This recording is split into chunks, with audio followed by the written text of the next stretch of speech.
This is Daily Blast Live. We're talking about what you're talking about. Real, honest, entertaining, live. DBL starts right now. 3, 2. Welcome to Daily Blast Live. It's Monday, October 14th. I'm here with Al, Brandon, Lindsay. I'm Tori. Happy Indigenous People Day. Very nice. Yeah. You're absolutely right. Thank you. Let's get right to it.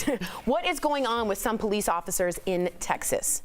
Tatiana Jefferson, who you see right here, was shot inside her own home over the weekend. A cop was there to do a welfare check, and then this happened.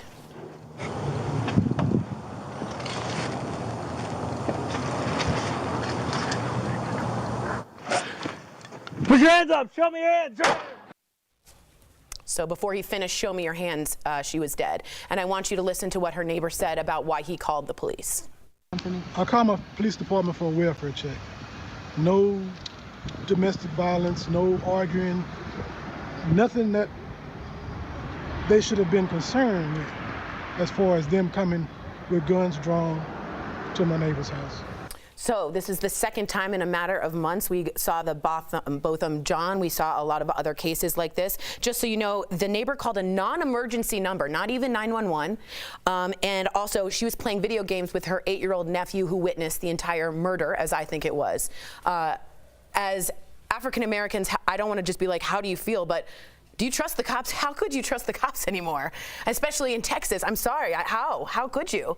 Yeah, it's kind of hard because if you're looking at this, they're showing pictures of guns that were in her home, but she's a Texas home, like living in a Texas home. Most people in Texas have guns. So to use that as an ammunition of why you shot somebody who's in their own home through the window, it doesn't make sense. And we're all in fear. I lived in Phoenix for 3 years. I called the cops myself because my alarm went off and they had the gun in my face. And that was 2 years ago, the first time that's ever happened to me. So when I look at how they're treating African Americans and I see this woman, I see myself, it makes me just uncomfortable with this whole situation. And to be 30 minutes away from where it happened to Botham John, maybe they need training. Something, or an investigation, Lindsay. Right. I completely agree. Brandon, how do you feel?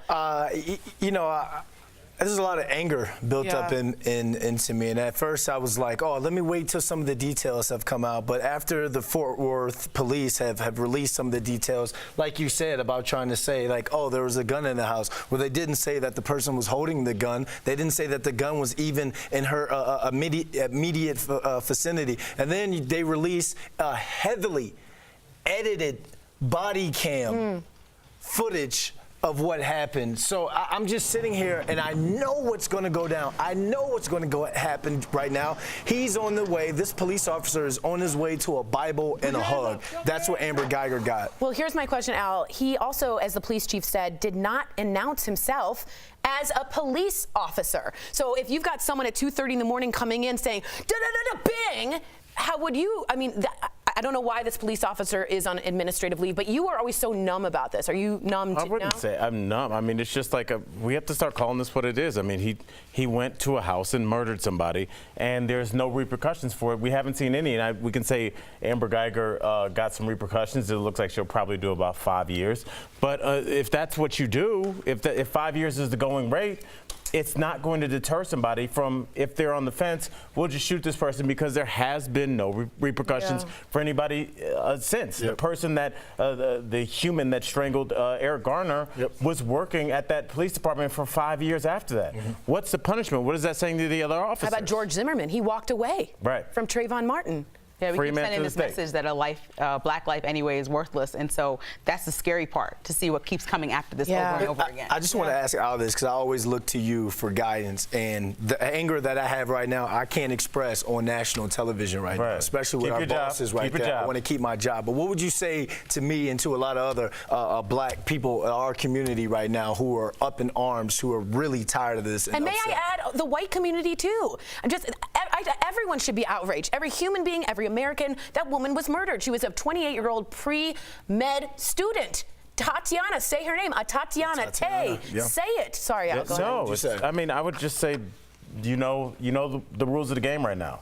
So you need to be careful, and you need to talk to. You have a lot of access to young men of color through football and through other pursuits that you have. You need to let them know that when you call the police, it's a very dangerous situation. It's scary for me to say that, but it's what I'm going to tell my son. It's what I'm going to tell my daughter. It's what both of them, Gene will never get a chance to tell his son or daughter, or this young woman as well. So it's something that we have to live with, and it's our current situation. So it will change, I hope. I hope things get better, but until then, we can't live in this pie-in-the-sky situation. We have to look at it for what it is right now. Right now, if there's a problem and the police are called, your life is in jeopardy. I agree with you, Al. And DBL Nation, we want to hear from you. It's shocking, and we can do better. Well, Kelly's got some news coming into the studio right now. Kelly, what's going on? That's right, Tori. Over the weekend, a violent parody video was reportedly shown at President Trump's Miami resort. Now, it's making headlines today because the video depicts a likeness of the president shooting and stabbing members of the news media as well as his political rivals. In fact, the video is so disturbing, we can't even show it. Just hours ago, the White House said the president hasn't watched the graphically violent video, but that based on what he's heard, he strongly condemns it. Yeah, Stephanie Grisham, actually, the press secretary, says that he condemned it. He has not come out and said anything. I think his whole family, the White House himself, also need to condemn it, or else you're allowing tacit allowance. Just so you know, he stops in the middle of a church, pulls a gun out of his suit jacket, this is the fake Trump, and then starts to shoot Black Lives Matter in the head, shoots Bernie Sanders, he stabs people. So if anyone thought about Kathy Griffin's, if you were upset about that as a conservative, you should be massively upset about this as well. It's inciting violence. All right, let's move on. Talk about strange. A woman who is known by authorities for being a serial stowaway on planes was arrested again. That's what she looks like at O'Hare in Chicago. She was allegedly trying to move TSA lane dividers to sneak by. But get this, she's been on probation for sneaking onto a London-bound flight before and has now been warned to stay away from all airports. How does she get to just do this? London wasn't the only flight she snuck on. Yeah. She also snuck on a flight to Phoenix, and she snuck on a flight from San Jose to Los Angeles. Look at her. She looks like your grandma. Yes. Well, that's probably how she does it. Yeah. I know, but I can't even sneak an extra carry-on. How could you sneak your whole body? I know.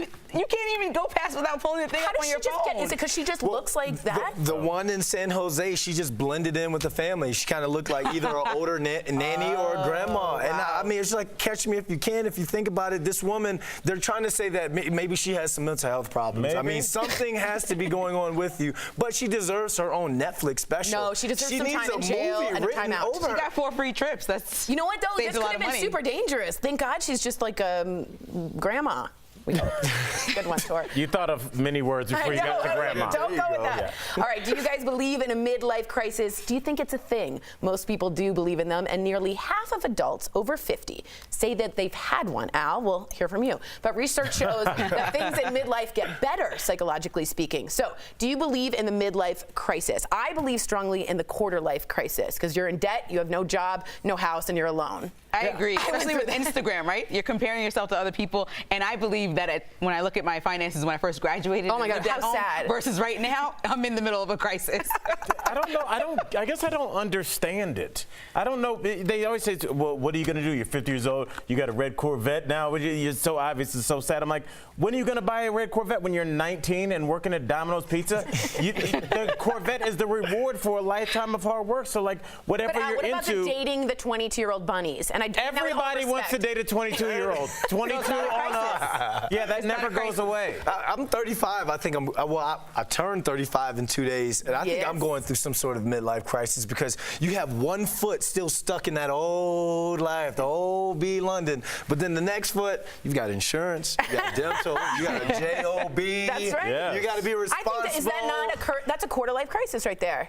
Is it? I don't know. I don't do math. He's gonna 35 plus 35 is 70. I don't know. Anything over 70 Brandon, you got to dig in and embrace your oldness, man. Listen to Al, he's 95. For real though, Brandon, we have talked off camera about this. Yeah, we have. You were too old to be in some of these places you go to. And I'm super too old. Trust me, you're a good looking guy, so you can go anywhere, but girls know you old. They do. I don't have 21-year-old girls. No. You look like a mentor that's there to pick up a mentee. Good black don't crack. Good black don't crack. And I'm not cracking. Do you think 21-year-olds don't know that you're older? He said I'm passing for 21. I don't even want to go hang out with a 21-year-old. Bro, if you're at the bar, where do you think they're at? 27, You need to come on with the old folks. Come be at happy hour with All right, me. so you know what? We'll take a read vote. the Let's ask- newspaper. about to go Let's to ask the bingo DBL. on Wednesday night. Let's go ask DBL Nation, how old can he pass for? How young can he pass for? Girls know how old he is. She looks. He's cheesing. Brandon looks like her dad's young hot friend, but it's still her dad's friend. Brandon, you're closer to 40 than 30, bro. Young, trust me. I'm saying every dude watching, look, girls know you are old. Can I just say, Brandon You're old. Brandon said Leave that he the bar. Stop, Lindsay, go ahead. Brandon said that he really would love an Oprah older woman take care of him, and he'd be the stepdad. What a noble cause. He needs to go. You got to go to the right places. That's exactly right. What a gentleman. I want an older woman to take care of me. So chivalrous. All Glad you're out right, there, DBL Brandon. is live, and coming up, I go one-on-one with actor Crispin Glover. He tells me all about his newest quirky characters in today's Chatting with the Stars.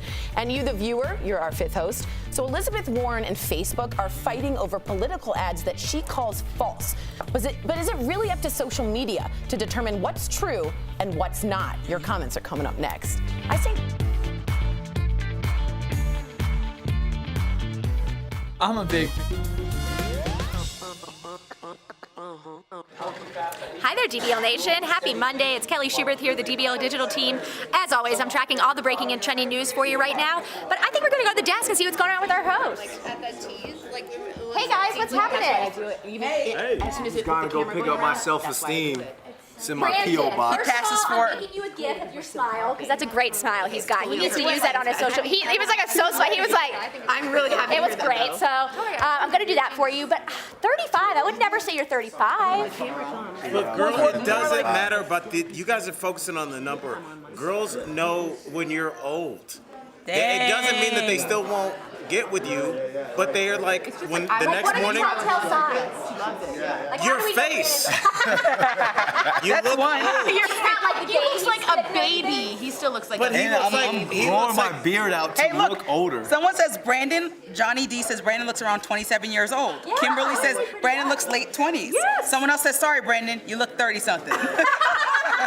Somebody says, John, he looks said around that? 27. Somebody says 29 or 32. Take the camera from Travis. Okay. Okay, now look at how old are you? They're almost 29. See, I thought you were Oh, I thought he was younger. Yeah, he's going to prove the point. That point. Who's 22 in here? Who's 24? Oh, someone's 20. Lex, come over here. Come over here. Lex is, as you guys know, an amazing, fashionable. Look how hip she is. She's wearing Lisa Simpson as Maggie Simpson as like a retro Joe. Lex, how old are you? 24. So Brandon, his friends out. You got look at those grandparents over there. No. Well, I work with Brandon, so we hang He's out. an older dude. Could you tell he's an older dude? Yeah. Don't ask me for any more fantasy advice. No more fantasy football advice for you. You are cut off. Bye, guys. You are cut. Looks like 27-year-old. Goodbye.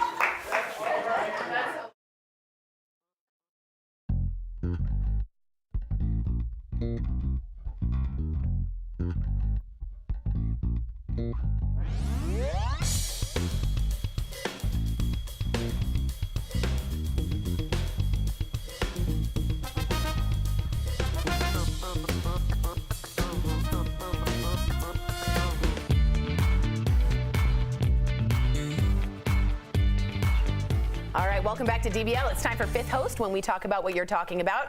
So Trump coined the term fake news, and now he and fellow presidential candidate Elizabeth Warren are sharing false political ads on Facebook.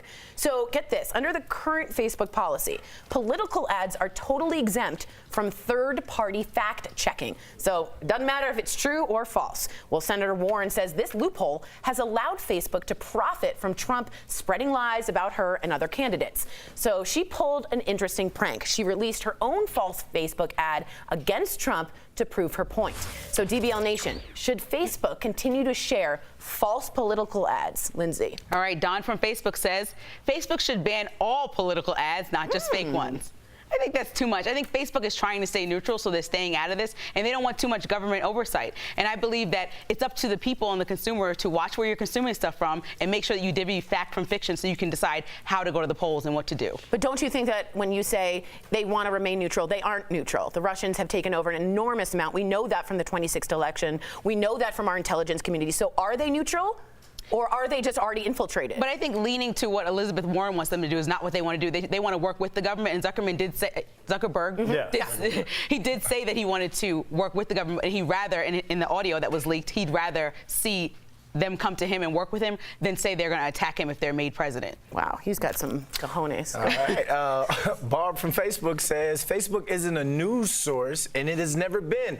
They have no responsibility to fact check. We should be criticizing our politicians for creating falsified ads. I think we're already doing that, Barb, in terms of criticizing our politicians. But I think about it like this. With print and broadcast dying, where are people getting their news? I mean, they're getting their news from social media, and with Facebook having 2 billion active users per month, that's crazy. People are clicking on these things, if they're even clicking on them, because clickbait is at an all-time high. So I feel as though they have to be able to come in and delegate it, relegate it, do whatever they have to do, work with the government instead of saying government has to come with me. I agree with you. Come to me. Yep. All right. Donna from Facebook says politicians should be same to the same standards in advertising as any other product. Donna, would be nice, but the thing is, you know, like we've been talking about, people get their sources of information from their cousin, from a couple sites they go to. I go to a couple blogs and Tumblrs, and so you're going to form your opinion based on things. It just used to be the nightly news. That's over now. And now what you're going to do is get a lot of opinions forced upon you, and you're usually going to go with the ones that you agree with. So the more you click on the ones you agree with, the more Facebook realizes what you like, and the more they feed you what you agree with, and that's why we are where we are. There's no echo real, chamber. Everybody's facts are their own facts. Yeah, well, we... Man, that was well said, Al. Pats himself on the back. You feel good about that? You feel real good about that? Yes, I need a Somebody haircut. over 50 Wow. that's going through a midlife crisis that needs a little high five or two. Yeah. We love y'all. You're doing great, old man. Just point me to my camera. This is interesting. One celebrity's custody battle is getting really ugly. Raquel, what is going on? Well, Tori, Jeremy Renner's ex-wife says he threatened to kill her and also put a gun in his mouth and threatened to kill himself. Now, this is all detailed in new court papers. His ex-wife, Sonny Pacheco, is looking to get sole custody of their 6-year-old daughter, Ava. She accuses the actor of being on drugs and also threatening to kill himself and Sonny, and at one point firing a gun into the ceiling while their daughter was asleep. Now, a rep for Jeremy says the accusations are one-sided with one specific goal in mind. Well, I mean, it's not going to be hard to check if there's a hole in the ceiling.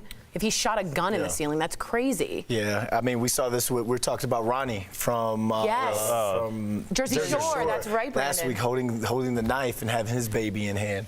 It's out of control right now. Yeah, that's terrifying if so. All right, guys, coming up on DBL, I chat with Crispin Glover to get the 411 on his latest role and the amazing European chateau he calls home. Chatting with the stars is next.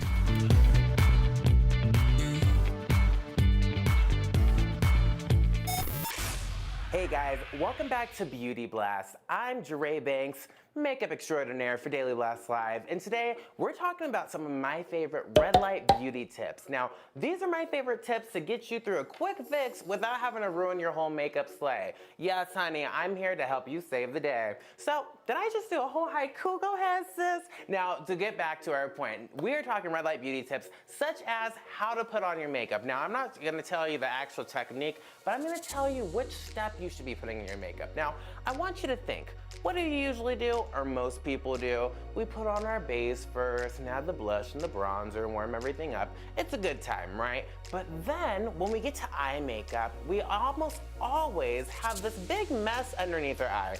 Think about that last time you did a smoky eye. I know, sis, it was a mess for sure. That whole black cloud underneath, it's never fun. So let's go ahead and think smarter and not harder, all right? Now, instead of doing our makeup first or our foundation first, I want you to start doing your eye makeup first. This is a great way that a lot of professional artists use to go ahead and make sure that we're actually helping to release or reduce time that we're using to correct any under eye fallout. It almost always happens, so this is the best way to help you fix those issues. Now, another issue, if you may have gotten a lot of fallout underneath that eye, going back to that whole smoky eye issue, we can actually take a little bit of an eye cream or moisturizer on a Q-tip and utilize that to go ahead and remove any excess makeup products that might be underneath your eye. A lot of pros want to tell you, but I'm nicer than the rest of them, y'all. So with that being said, I want you to go home and try out using that double-sided Q-tip to take out any excess makeup from underneath your eye. And also remember that quick tip, do your eye makeup before your foundation. It'll save you a lot of pains later on in the day. Now, you can thank me later, guys, and you can follow me at Dre for the Slay for more beauty tips. We'll see you guys next time. Welcome back to DBL. Crispin Glover is known for portraying unique and sometimes creepy characters on screen. But who could forget his role in Back to the Future? Hello, McFly. Earlier, I sat down with the intriguing actor to talk about his latest movie. Check it out in today's Chatting with the Stars. Crispin Glover, what an amazing honor to meet you, to interview you as an actor. I've always looked up to you and your commitments. Now, you really are, to me, the best part of every movie you're in, and Lucky Day is no exception. Flight 6 now arriving. Purpose for coming to the United States? Business. Pleasure. Describe your character, Luke. I only had 7 days from getting the screenplay to being on set. No way. Playing the character. Yeah. So it was a very fast turnaround. Really, an excellent character comes along. You've got to commit and make your choices and go. And so I was happy to commit to this international man of mystery, I like to call it. I like that. It sounds like Austin Powers, but darker. I really like that. Now, there's a lot of dark humor, actually, speaking of this, in the film. Is a good, broad comedy on the horizon again? Our entire team is obsessed with Hot Tub Time Machine and your role that you play in it. Do you like doing the dark or the really broad humor better? Well, I think good humor has some sense of darkness to it. Even Hot Tub Time Machine, there's some darkness. I mean, they're waiting to see an amputation, essentially. Everyone I know loves you in Back to the Future is George McFly, but you actually had a lawsuit about the sequel. There are some interesting things going on there. What's that about? There'd been a lawsuit about the sequels to Back to the Future because the producers had taken the molds of my face that were made for the old age makeup on the first film, and they used those molds to create prosthetics. Wow. That were put onto another actor in order to fool audiences into believing that I was in the sequels, which I wasn't. And of course, this is illegal. Yes. Luckily, never going to happen to another actor again. Absolutely. Now, I've seen some photos of you and your pops. You and your dad look ridiculously alike. I look like my mother, too. It turns out you've actually been working on a film with him for more than a decade. When am I allowed to see this, and what's up with that? Tell me all about it. Yes, it will be ready next year, finally. This is the first time my father and I have ever acted together, ever. I own property in the Czech Republic. There was 2.5 years of building 18,000 square feet of sets in the former horse stables for the property. And I'm still working on it, but it is going to be ready for next year. Oh my God, I cannot wait. Now, speaking of the Czech Republic, you have a castle? Well, it was something that was built in the 1600s. Wow. I specifically bought it for the purpose of making my own films. Wow. I don't shoot in the chateau. I shoot in the former horse stables on the sets. Got it. But the crew and cast stays in the chateau. Crispin Glover, what an honor. It really is such an honor to talk to you. Thanks again. Thank you very much.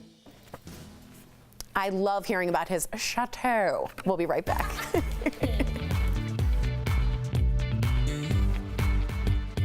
Promotional consideration is brought to you by Salma Hayek. Welcome to Daily Blast Live. Got a hit show. 100%. The button to the NSYNC story. So this means so much to us. I feel like we're old friends. Salud, salud. Salud. Can you stand with me? Hey, Gwen. Welcome to Daily Blast Live. Hey. What's wrong here? I'm mostly worried about you and Sam, Jeff. We got our ear to the streets here at DBL. How you feeling? I'm really good, man, really good. We love when we can bring comfort to people. It was such an honor to speak with you. It was so nice to meet you. Big fan of yours. Thank you. I'm black. I don't jump off the ship while it's still floating, Jack. Did you feel a special sense of responsibility as a woman? No. Or did that not even come into it? Never occurred to me. I like to remind people that news isn't always going to make you happy. Right. Anyone who knows me should probably not be president. Appreciate you, Sarah. So I just want to thank you personally for that. My pleasure. It was inspiring. I feel like we're in Oprah.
Welcome back to DBL. An Irishman had the last laugh at his funeral as people gathered. That was good. It was pretty good, but wait till you see what he did. As people gathered to say goodbye to Shea Bradley, the deceased had one last trick in store. Check out what this prankster did. Hello. Hello. Let me out. Where the am I? Hello. Hello. Let me out. Dark in here. Hello again. Hello. I just called to say goodbye. I think it's hilarious. He's been known as a prankster all his life, and they said the crowd was waiting for him to do something like this. So I thought it was funny. Yeah, why not die as you live? Yeah. I think it would make me cry and get more upset if it was somebody that I loved. Even they're a jokester. Just like, You wouldn't give me laugh a minute. at all? No, You wouldn't come laugh on. at everything. Wouldn't laugh at that? No, I don't know. Because at death I get super emotional. I don't know. All right, well, we'll laugh and you'll cry. It'll be okay. All right, we'll see you same time, same place tomorrow. Be good to each other. We're all facing an uphill battle. Bye, guys.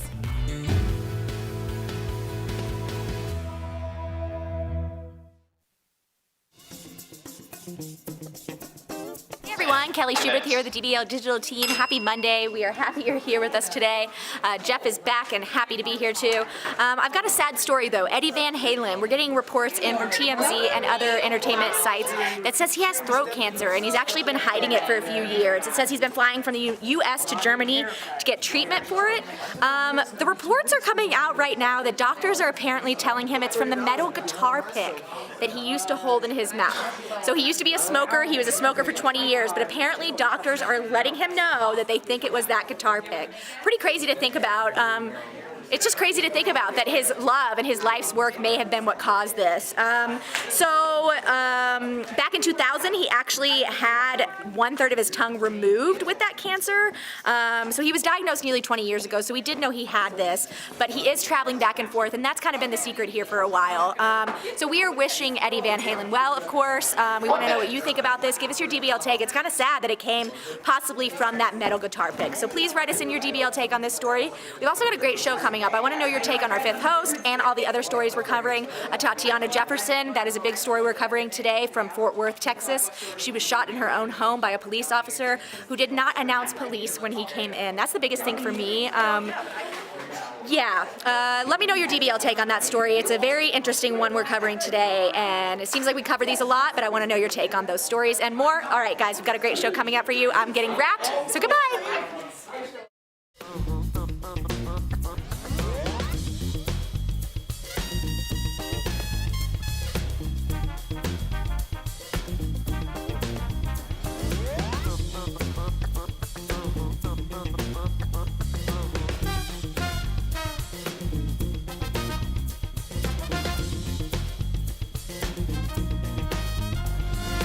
What we're talking about today on Daily Blast Live.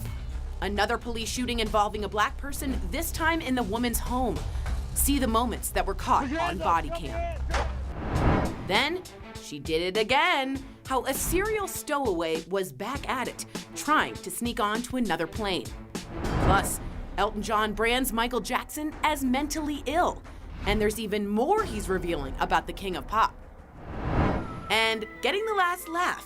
You will never believe the prank one man pulled off at a funeral. Please shame me. I'm in the box. Real, honest, entertaining, live. DBL starts right now. 3, 2. Welcome to DBL. It is Monday, October 14th. I'm here with Erica, Jeff, Al. I am Sam.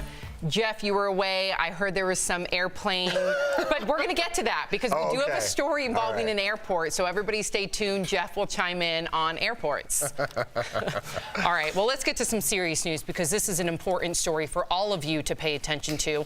What is going on with some police officers in Texas? Tatiana Jefferson, who you see here, was shot inside her home. Over the weekend, a cop was there to do a welfare check, and then this happened.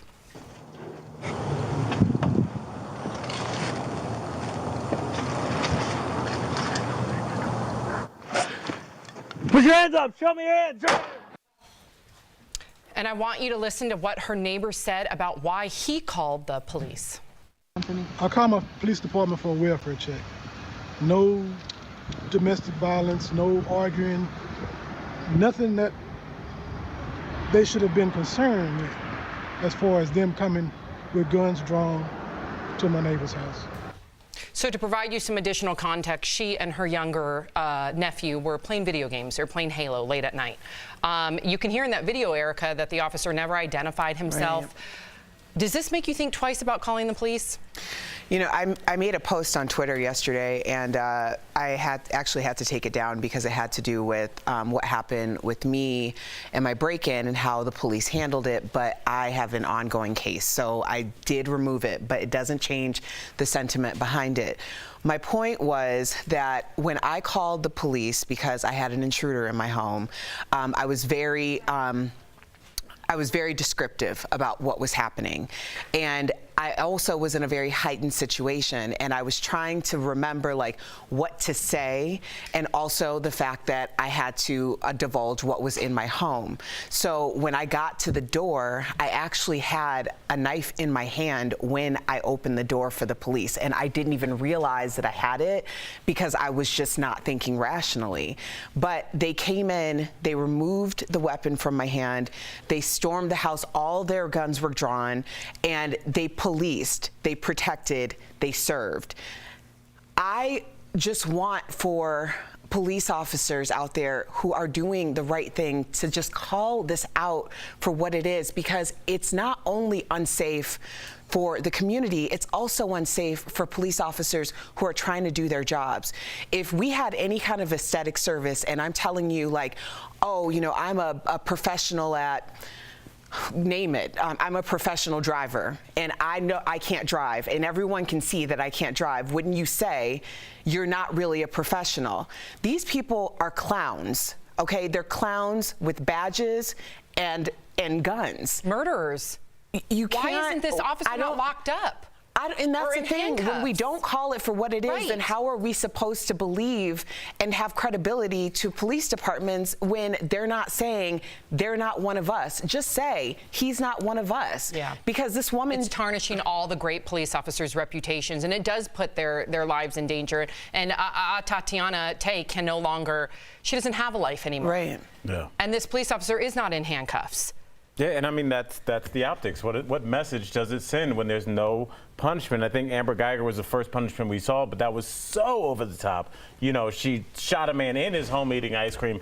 It seemed like it was like, okay. But, you know, Eric Garner, who was strangled to death on a sidewalk, Jeff, you and I watched the UFC. I watched it this weekend. If there was a ref that let a fighter get strangled to death in the octagon, would he work for the next 5 years? He would go to jail that night. Yeah. But the fact that he still stayed and got he got a paycheck for the next 5 years, everybody's seeing that. If I show up late, which I have, if I show up late, every 2.5 hours late every day and nothing happens to me, behind closed doors, you're gonna be like, well, if Al's just gonna stroll in, I guess that's just how it is now. Yeah. And so unless the people in charge let people know that this is the punishment for these kind of actions, we're going to continue to see this.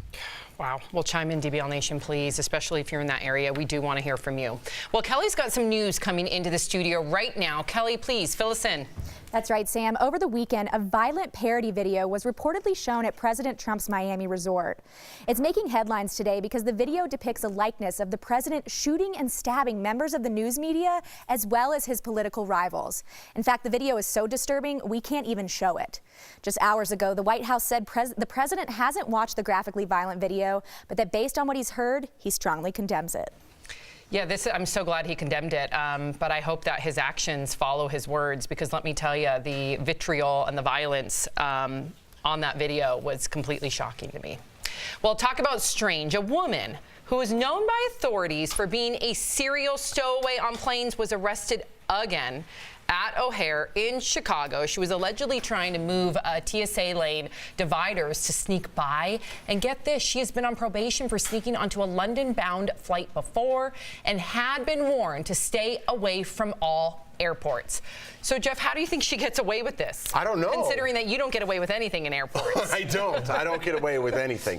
But I don't understand. This is kind of scary. I know. You know what I mean? That someone's doing this and that it's funny until it's not funny. Exactly. Yeah. Maybe other people could think like, well, if she could do it, I could probably sneak on there too. So, I mean, I don't understand. And then you have to multiple offenses. Like, We just were talking about what's your punishment. On to planes, including one that was in, it was a not cross country, intercontinental flight, and it's a transatlantic flight, and it's like, yes, it's funny until she has something on her or somebody else. It's not funny. Yeah, it's like it's because it looks like a harmless, cute old lady until she's not. Well, she admitted to that. She said she can blend in really well because people assume she's an elderly woman, a white woman at that. Nobody thinks of her any differently, or thinks that she's suspicious. And she does have mental health issues. She has been under house arrest for her mental health issues. But getting back to the airport, we want to hear about your latest fiasco. Why does this always happen to you? My wife is like, I think because I talk about them and I badmouth them and it's karma. People say you manifest. I'm sorry, I did. I called you out on Friday. You weren't here to defend yourself, but I said I can't feel bad for you because you manifest all of this. And I'm starting to believe that because I don't know what's going on. It didn't snow. It hasn't snowed since last winter here in Denver. It's been 78 degrees every single day. I'm getting on a flight 30 and snowing. It snowed 3 inches, so that's why we were delayed. We got onto the plane for 3 hours. We're sitting here. I watched all of Rocket Man. Great movie, by the way. Before we even took off. And I played a little Candy Crush. Then they get on, they're like, hey, does anyone want to stretch their legs because we're about to go? And everyone's like, well, let's go. Pull this thing out. So 5 hours it took us to get LA. It's usually 2 hours. And meanwhile, I flew the same time as you on Frontier, which is like a lot less expensive than you probably were, like United, Delta or something? No, so I was United. Okay, so I took off on time. In fact, we touched down early. Wow. And then we touched down early, on folks. the way back, I was Delta. I don't know what's going on at LAX. We were in 2, baggage claim 2, and I'm trying to get on. They're like, your name's spelled wrong. And I'm like, so what do you want me to do? And they're like, you have to go to baggage claim 3. So we had to walk all the way to 3, and we're like, here's our bag, because Jordan has to pack makeup all the time. She can't just have carry-on. So I had to go all the way over there, and I'm like, all right, can we get on? They're like, no, your gate's over there, too. So we were like running through the airport. I'm like, I got to do something before I go to the airport. We're going to sage you. We're going to sage you. We're going to cleanse all that bad juju on you, and you're going to envision from now on, like me, taking off, landing early. That's always my story. I like it. Always mine. I got a different vision in my head when I go there. All right, well, the LA hockey team isn't doing so well, and they are blaming Taylor Swift. It's all because of this T-Swift banner. Some fans think the banner has cursed the team, and they just can't shake it off. So the team has decided to cover up this during their home game. Ooh, do you think T-Swift is ticked? But I get superstitions. I do. Why are superstitions in professional sports always about a woman? What do you mean? No, they're not. Yes, it is. When Tony Romo was with Jessica Simpson, it was all Jessica Simpson's fault. Right. Then everyone was really, really scared about Kim Kardashian and Chris Humphries, and that was all her fault. Now, Sierra, thank God, at least she has I don't know, the Michelle Obama touch or something. So Russell Wilson's okay. He cheated against my Browns this weekend. Anyway. But it's always about a woman. You're right. But I know, as athletes, you do have your own superstitions. It's important. Do we have enough time for you to do yours? I don't. Do we really? I think so. Okay. All right, Sam. Okay. Sam was a D1 swimmer at UCLA. Look I'm out of frame. You guys need to catch up with my tall height. Okay, there we go. Rob's got you. So I had a few superstitions, but this is one that I did. So I would go shake, shake, shake, shake, shake, shake, stretch, stretch, stretch, and then I would dive in. And let me tell you, if I did not do that dance, I would not swim well. You must have had one as a football player. I did. I had things with what I wore under my jersey and things like that. Even now, man, my underwear is my go-to game. What do you mean? Like one pair? No. I got a bunch of them. They're Stance underwear, and they're really soft and smooth. One's called bitter buttermilk. It's very nice. But today, you almost said bitter milk. Yeah, because I'm so bitter about the airport experience. See? But yeah, I think I have these superstitions from playing sports and on this show. Do you have any?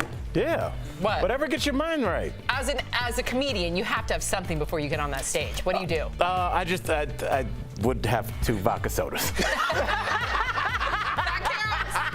counts. DBL's Live coming up. Elton John is making bold claims about Michael Jackson in his new book, why he thinks MJ was mentally ill. Plus, home renovation guru Ty Pennington is back with a new show. He tells me how it will help breathe new life into small towns. And you, the viewer, are our fifth host. Elizabeth Warren and Facebook are fighting over political ads she calls false. But is it really up to social media to determine what's true and what's not? Your comments about that next. I'm a big fan. Hey guys, Kelly Schubert here with the DBL Digital Team. We are getting breaking news in. I want to go straight to the desk and let the host. No, hey guys, the officer in the Tatiana Jefferson case has just resigned. We just got that breaking news. See, I'm sick of this. This is somebody that should be in handcuffs. You don't show up to someone's home unannounced and shoot them through the window. That is cold-blooded murder. Yes, please. That is criminal. There's no excuse for this whatsoever. You should be in handcuffs. And also, sometimes when you resign, you can still get your benefits. Yep. You need to be in handcuffs. And Erica's point was so valid because people like this are giving all the great police officers out there not only a bad name, they're in danger. They're in danger. Erica, please talk about that. Well, I just, I had nightmares about what I did wrong and how that could have ended differently for me for weeks after what happened at my home. And so when you're talking about it, because I had the privilege of having police officers who were not only trained, but also took every precaution, not only for my safety, but for their safety. And so it takes common sense policing, and it takes us saying what's right and what's wrong. And I appreciate the fact that I had trained police officers who understood that there was a heightened situation in someone who may have been under duress, not thinking clearly. When you have someone who shoots first and asks questions later, when you have police officers who are bragging on social media about I wear black all the time so I can be ready for your funeral, it's telling you that there is this sentiment out there that you are above the law. It's not about protecting and serving and earning the rights and respect of the community. It's about you being at the top of some type of food chain that the rest of us are at the bottom of. So Sam's right. Why are we allowing people to resign and walk away unscathed? Because what it's doing is it's putting us all in danger. If we don't have the same type of respect for our police officers who they should have for us, then none of us are safe. No one. No one.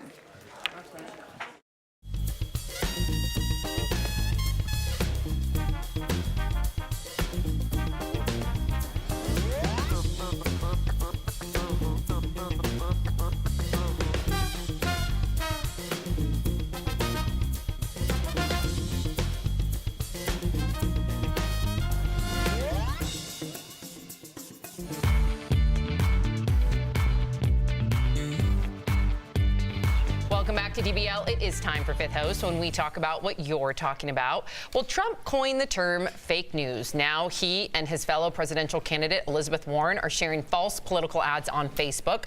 Under current Facebook policy, political ads are exempt from third-party fact-checking. Senator Warren says this loophole has allowed Facebook to profit from Trump spreading lies about her and other candidates. So now she has released her own false Facebook ad against Trump just to prove her point. So DBL Nation, should Facebook continue to share these false political ads? We got to hear from you on this one. Take it away, Erica. Candace from Facebook says, I hope everybody takes notice. Fact-checking is critical.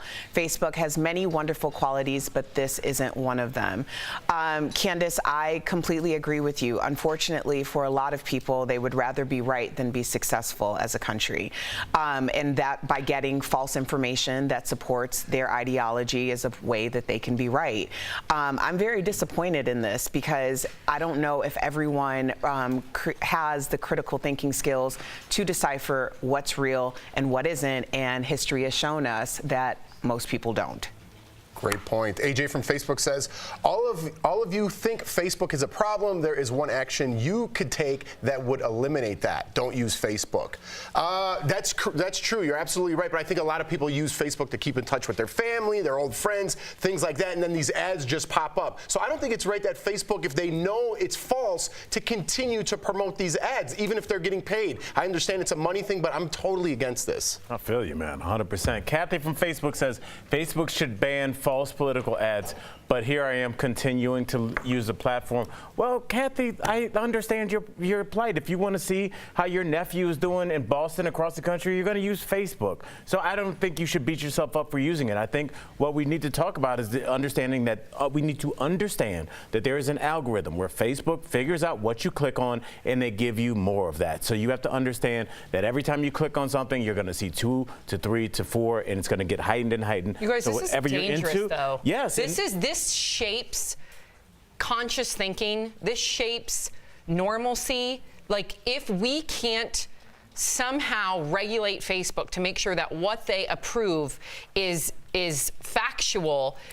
I mean, I could run and say that I, am a former decorated Marine and I'm running against Al, and I could completely disparage you. Right. And we've seen in the past, go watch The Great Hack on Netflix, everybody. It'll freaking freak you out. But it really is psychological warfare. This is the new weaponry, and I think we all need to be very cognizant of it because it will shape our future elections. And if we all care about democracy, we should all care about this. Yeah, and one thing from The Great Yes. Hack that really stuck out in that documentary, they said it used to stealing your money used to be the big thing. Now it's stealing your information. Yep, Just data. for that. That's Say the big data is the thing. most valuable thing in the world now, more than oil. We'll be right back.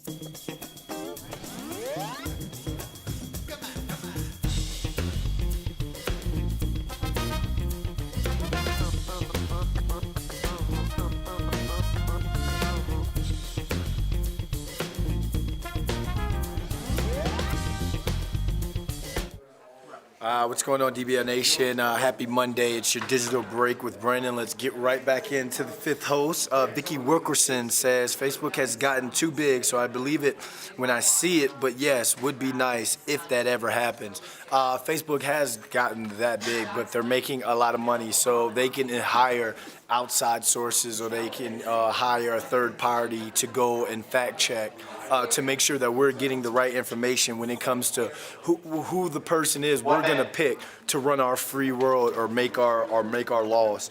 Jamie Franklin says the real problem is with people trying to educate themselves through Facebook. Social media is not educational. It's not textbook or fact book. Well, I agree with you, Jamie, in certain instances. I mean, when we do stories on this show, we pull a lot of stories off of social media. You know, CNN, Fox News, they pull stories that what they see off of social media. So in a way, social media is educational as long as you're getting the right information. Last but not least, Raised Vibes says Zuckerberg said he would police fake news, but not fake ads. We got DBL Spotlight coming up next. Thank you all for writing in.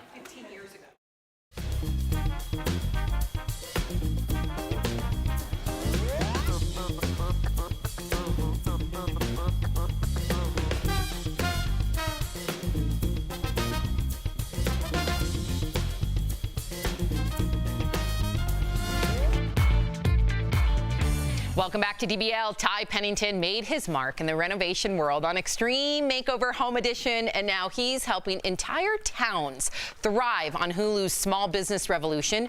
Earlier, I talked with Ty and his co-host Amanda Brinkman. They gave me a sneak peek of what to expect this season in today's DBL Spotlight. Ty Pennington and Amanda Brinkman, thank you so much for joining DBL. I gotta tell you, as a small business owner myself, I am so excited for Small Business Revolution. So, Ty, you are a renovation icon. I look to you for inspiration. How is the transformation process on this show different than some of your past projects? Well, on the past projects, I mean, we are literally tearing down houses to the ground. Well, then let's do it! Hey, bus driver, pull over! With Small Business Revolution, it's really about saving a business. So we're adding things to it, we're sprucing things up, but we're definitely not necessarily tearing things down. The effect that you can have by revamping a business, it's miraculous to see the change, but it's also what's really awesome is to see the belief in themselves once they've gone through the season and you realize that they've got a grip of how their business is changing and a new way of looking and running it. Yeah, I think the boost in morale is something that I don't think anybody but a small business owner could probably describe to you how important that is. And Amanda, I want you to give me the inside scoop on the town that's featured this time around. Searcy, Arkansas, which is an incredible small town in central Arkansas, and we really fell in love with their sense of community. They give back disproportionately not only to each other, but they have a great number of nonprofits and are really passionate about the foster care community. Wow. So those families really step out and take care of children when their families can't. Why was it important for both of you to be a part of this mission to help small town America? And I thank you just personally. I think it's so cool. We decided to go out and put our money where our mouth is and actually walk alongside them and help them. For sure. I can't wait. And like you said, as viewers, we can really learn. So you also have this pay it forward mentality. But Ty, before I let you both go, I have to ask you about the book you released earlier this year. Did I hear you wrote it in 7 days? How did you pull that off? I'm one of those people, like, if there's not any chaos in the room, I'll create some chaos just so I can figure out how to solve it. But yeah, it was a challenge because I wanted people to really get an idea of how extreme sort of my life has been. And honestly, you really got an in-depth look on sort of like inside my brain, which isn't always, well, clear. Well, speaking of which, I have to thank you for being so open about having ADHD because, you know, I've worked with kids and a lot of kids who are diagnosed with ADHD and they end up feeling bad about it. They shouldn't. How did your ADHD benefit your career? How is it your superpower, so to speak? The truth of it is like there's many years when my mom as a child psychologist was trying to figure out what I would be good at, and the one thing that I always went back to that I could focus on was either sort of solving geometrical puzzles or drawing. My advice to anybody dealing with those kind of challenges with the ADHD is let them go through whatever door they seem to be passionate about, because you never know in the end if they can use all those different paths that's going to lead to one incredible destination. Wow, you both amaze me. You really do. Thank you, thank you, thank you, Ty and Amanda. I can't wait to watch Small Business Revolution on Hulu. Both of you have a fantastic day. Thank you. And you can already nominate your own town for the show's next season. Just head to smallbusinessrevolution.com. We'll be right back.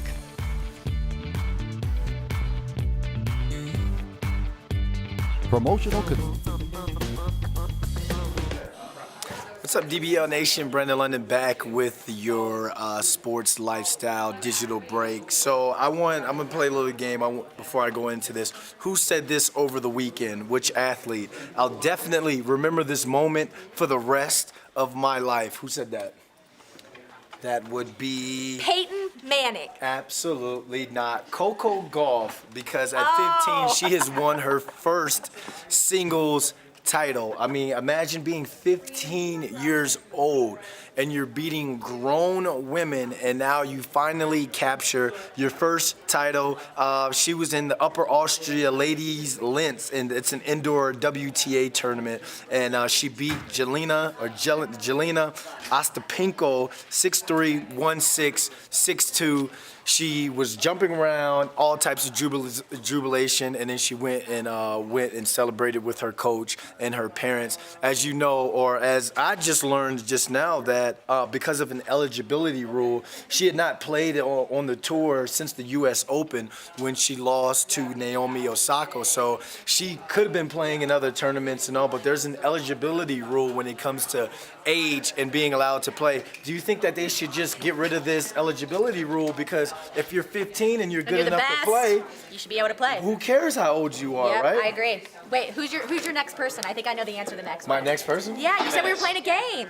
No, the Simone game was just Biles. who said that part. All right, well, Simone Biles also broke a record. Yeah. Definitely the most decorated gymnast in Ever. world history. Men, women, dogs, cats, frogs, bless you.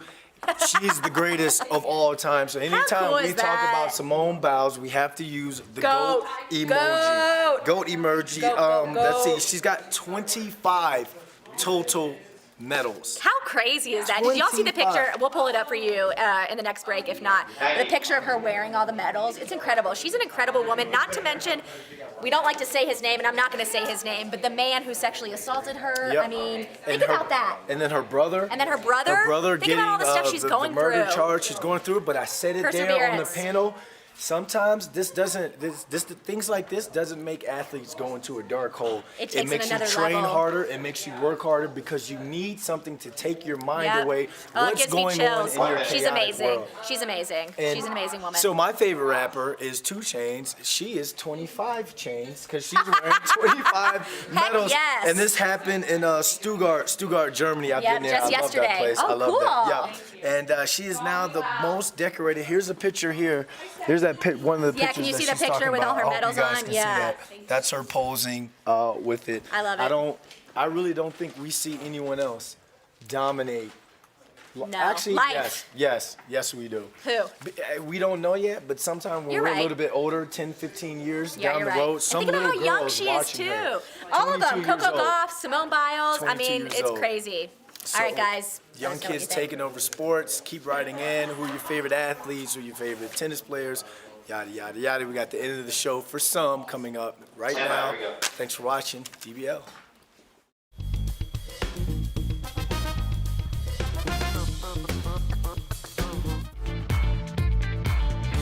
That was, I just love that piece that Sam did because it really just highlighted like how much we need to focus on our small towns, and he's bringing them back. Good on Ty. Yeah, what was your favorite part about that thing? I mean, just the fact that like there are small towns that still have a lot to give in this country, and I think he's showing us that. It's all about giving on Monday, buddy. Thanks. Here's what's coming up next on DBL.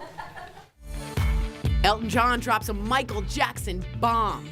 The shocking claims he's making about the late King of Pop's mental state.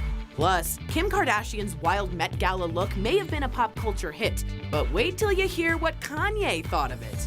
And iconic roles that almost went to other actors. We're blowing your minds with behind-the-scenes secrets when DBL comes back.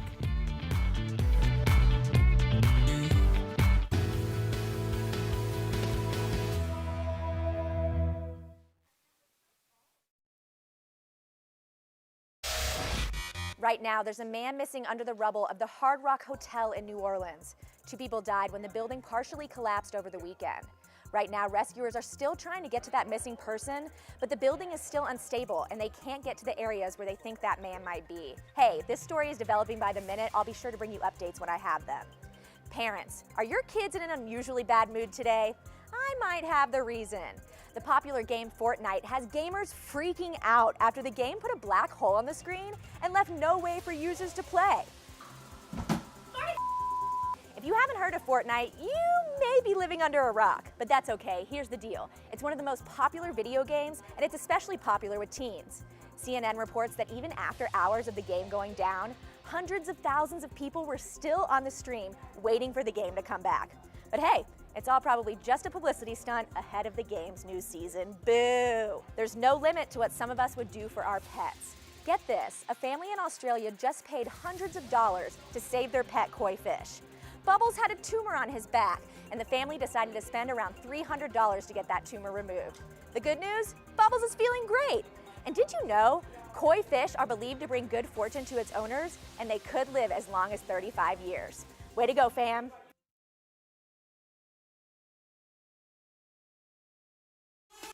Salma Hayek, welcome to Daily Blast Live. Got a hit show. 100%. The button to the NSYNC story. So this means so much to us. I feel like we're old friends. Salud, salud, salud. Can you stand with me? Hey, Gwen, welcome to Daily Blast Live. Hey. I'm mostly worried about you and Sam, Jeff. We got our ear to the streets here at DBL. How you feeling? I'm really good, man, really good. We love when we can bring comfort to people. It was such an honor to speak with you. It was so nice to meet you. Big fan of yours. Thank you. I'm black. I don't jump off a ship while it's still floating, Jack. This is Daily Blast Live. We're talking about what you're talking about. Real, honest, entertaining, live.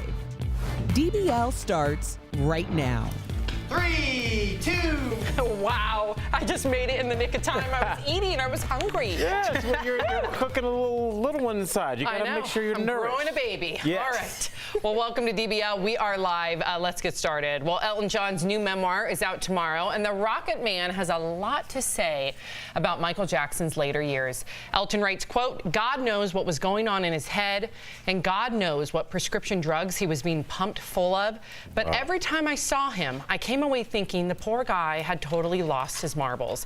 I don't mean that in a lighthearted way. He was genuinely mentally ill, a disturbing person to be around. He couldn't seem to cope with adult company at all. Now, Michael died in 2009, but he's been back in the news for sexual abuse claims against minors made in the HBO documentary Leaving Neverland. Now, Elton John, also Erica, had known Michael since he was about 9. So this is somebody that had been able to watch him throughout decades and decades of his life and his career, and was not trying to be salacious here, was just trying to come from a place of honesty. Yeah, it seemed like he was being transparent in a way that a lot of people weren't, which was a disservice to Michael Jackson and any other child star. We're watching how Justin Bieber is handling his coming-of-age story now. I think it's very unnatural for someone to be put on a pedestal as some kind of prophet, knowing that they're just another human being. And to be honest, every human being has this feeling of, I'm not good enough, or I'm not who these people want me to be. And then you have people who are absolutely coming at you, telling you you're not bleep, you're never gonna be bleep, you never were bleep, and you're like, I know, but everybody else is treating me like I'm supposed to be the bleep. So I expect, no, I'm serious.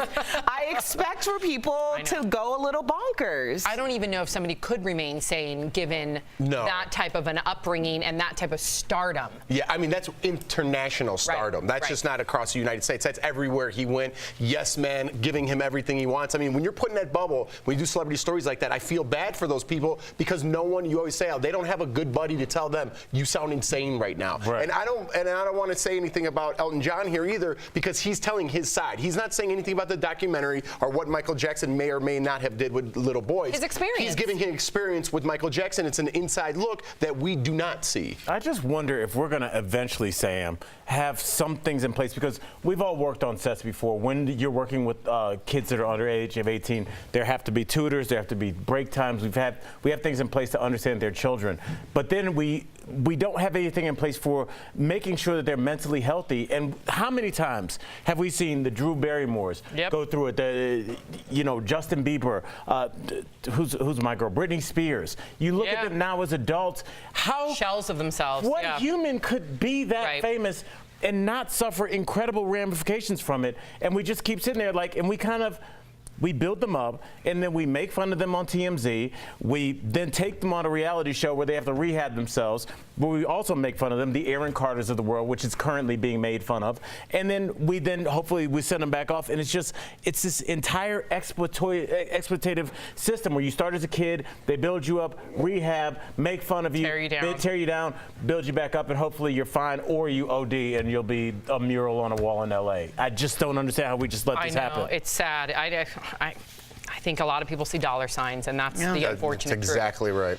One celebrity's custody battle is getting pretty ugly. So, Raquel, what is going on? Sam, Jeremy Renner's ex-wife says he threatened to kill her and also put a gun in his mouth and threatened to kill himself. Now, this is all detailed in new court papers where his ex-wife, Sonny Pacheco, says she's looking for sole custody of their 6-year-old daughter, Ava. She accuses the actor of being on drugs and also threatening to kill himself and Sonny, and at one point firing a gun into the ceiling while their daughter was asleep.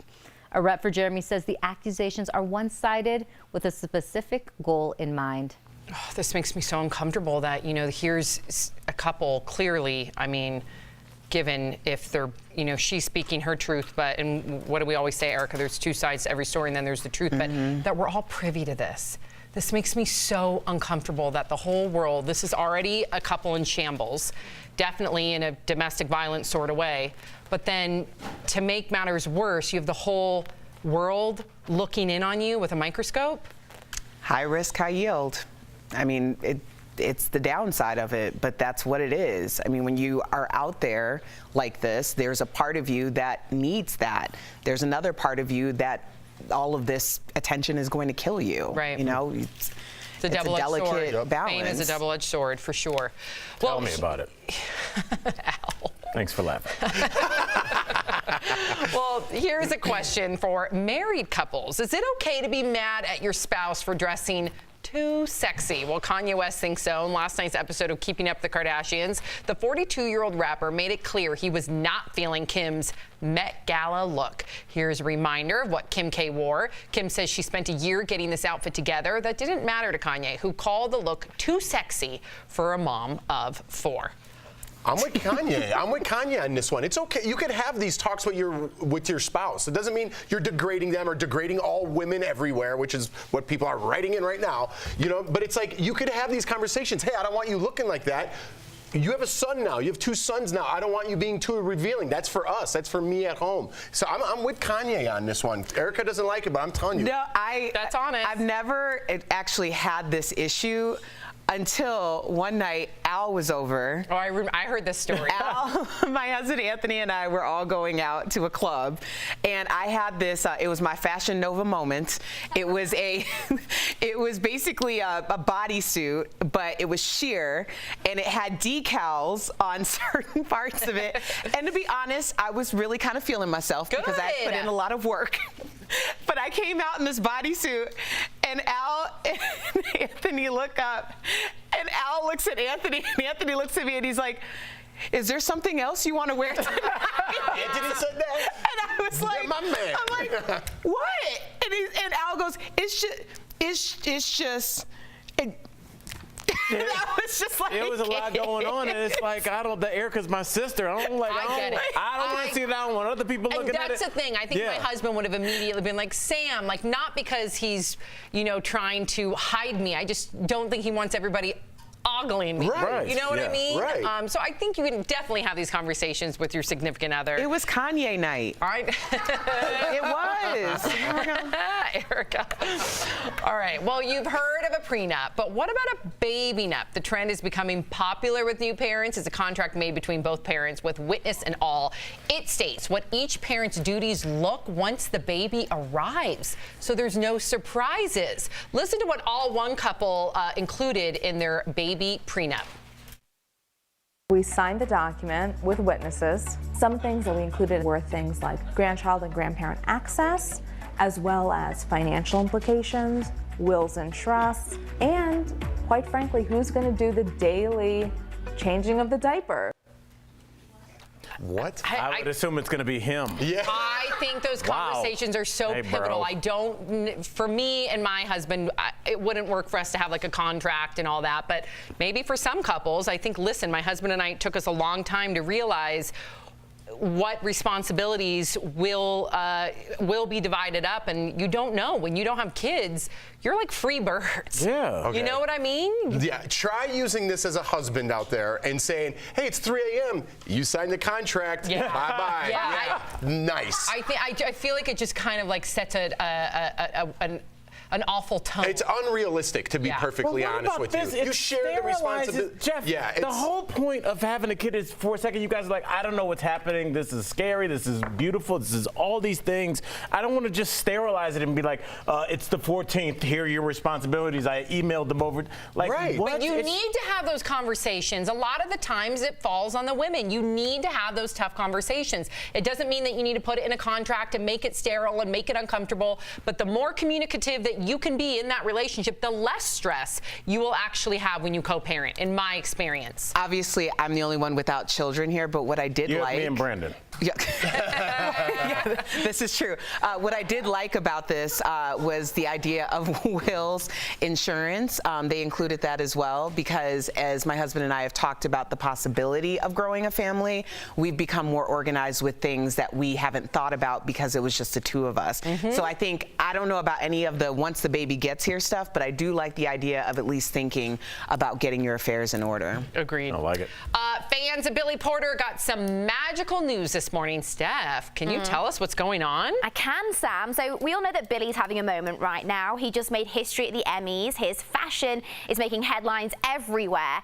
And now he's heading to the big screen to play the fairy godmother for the latest Cinderella reboot. Yep. There's another Cinderella movie coming, but here's what I can tell you about the cast so far. Camila Cabello will play Cinderella, and Idina Menzel is in talks to play the evil stepmother, and it sounds like Camila's Latin roots will play a role in the movie.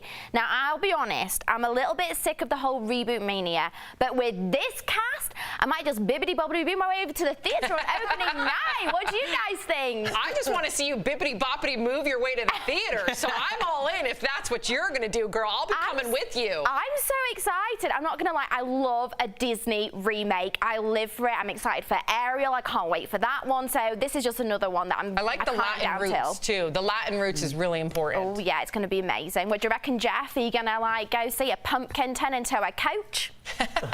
Yes. Can I ask, Steph, do you think it's interesting that we have this very progressive casting, but we have just kind of a very antiquated storyline? Isn't it just true? Isn't it just a woman waiting for a man to come with a shoe? Yeah, but they might evolve the storyline. We don't know. Look what they've done with other Disney storylines. I mean, look.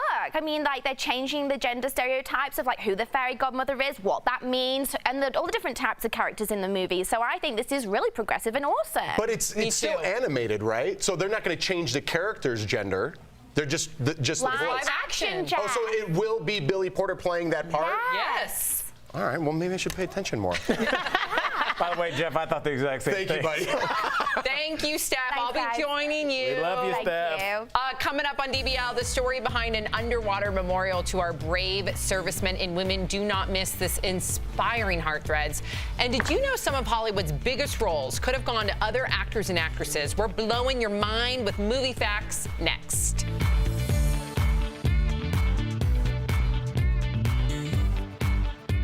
I'm a big.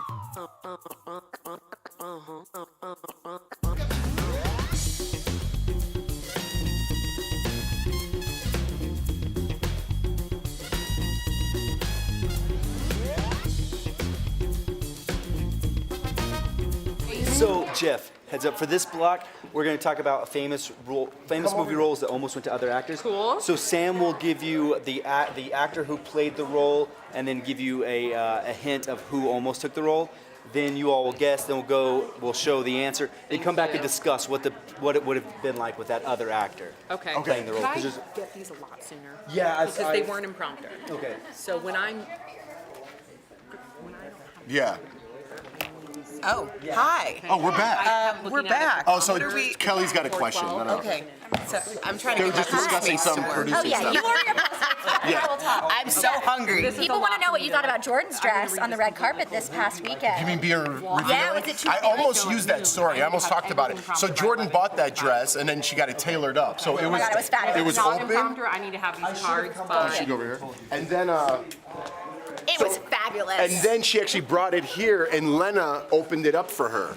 Oh. So it was too close, and she goes, "It looks kind of like a costume. Yeah. I like it. It was sexier like that." Oh my God, So the plunging neckline was fabulous. Lena opened it up and gave her some stickies Lena, because I was fabulous. like, "Listen, you're excited. We're gonna be over in LA. We have no kids. Yeah. Might be having a couple drinks. I don't want anything popping out." No, yeah, you got to wear those. So she had You the got to put the stickies tape on the there. side. But Oh, Lena's so great. That wasn't too revealing for my style. I'm talking about like Kim Kardashian's was a little revealing. That was revealing here as well as tightness. It wasn't Right. just a little bit of cleavage. And some women, I mean, I'll just say it, I have cleavage and that's my best asset. So some women, you know, right. they I don't think cleavage is too revealing, depending I on don't how it's either. cut or whatever. Yeah. But it's like when you have a dress coming up to here And you can it's all the see way down this. here. Yeah, that's I've too got to much be for like, me you know, too. maybe watch it. I agree. You know what I mean? DBL Nation, let us know what you think. Write us in your DBL take. Bye.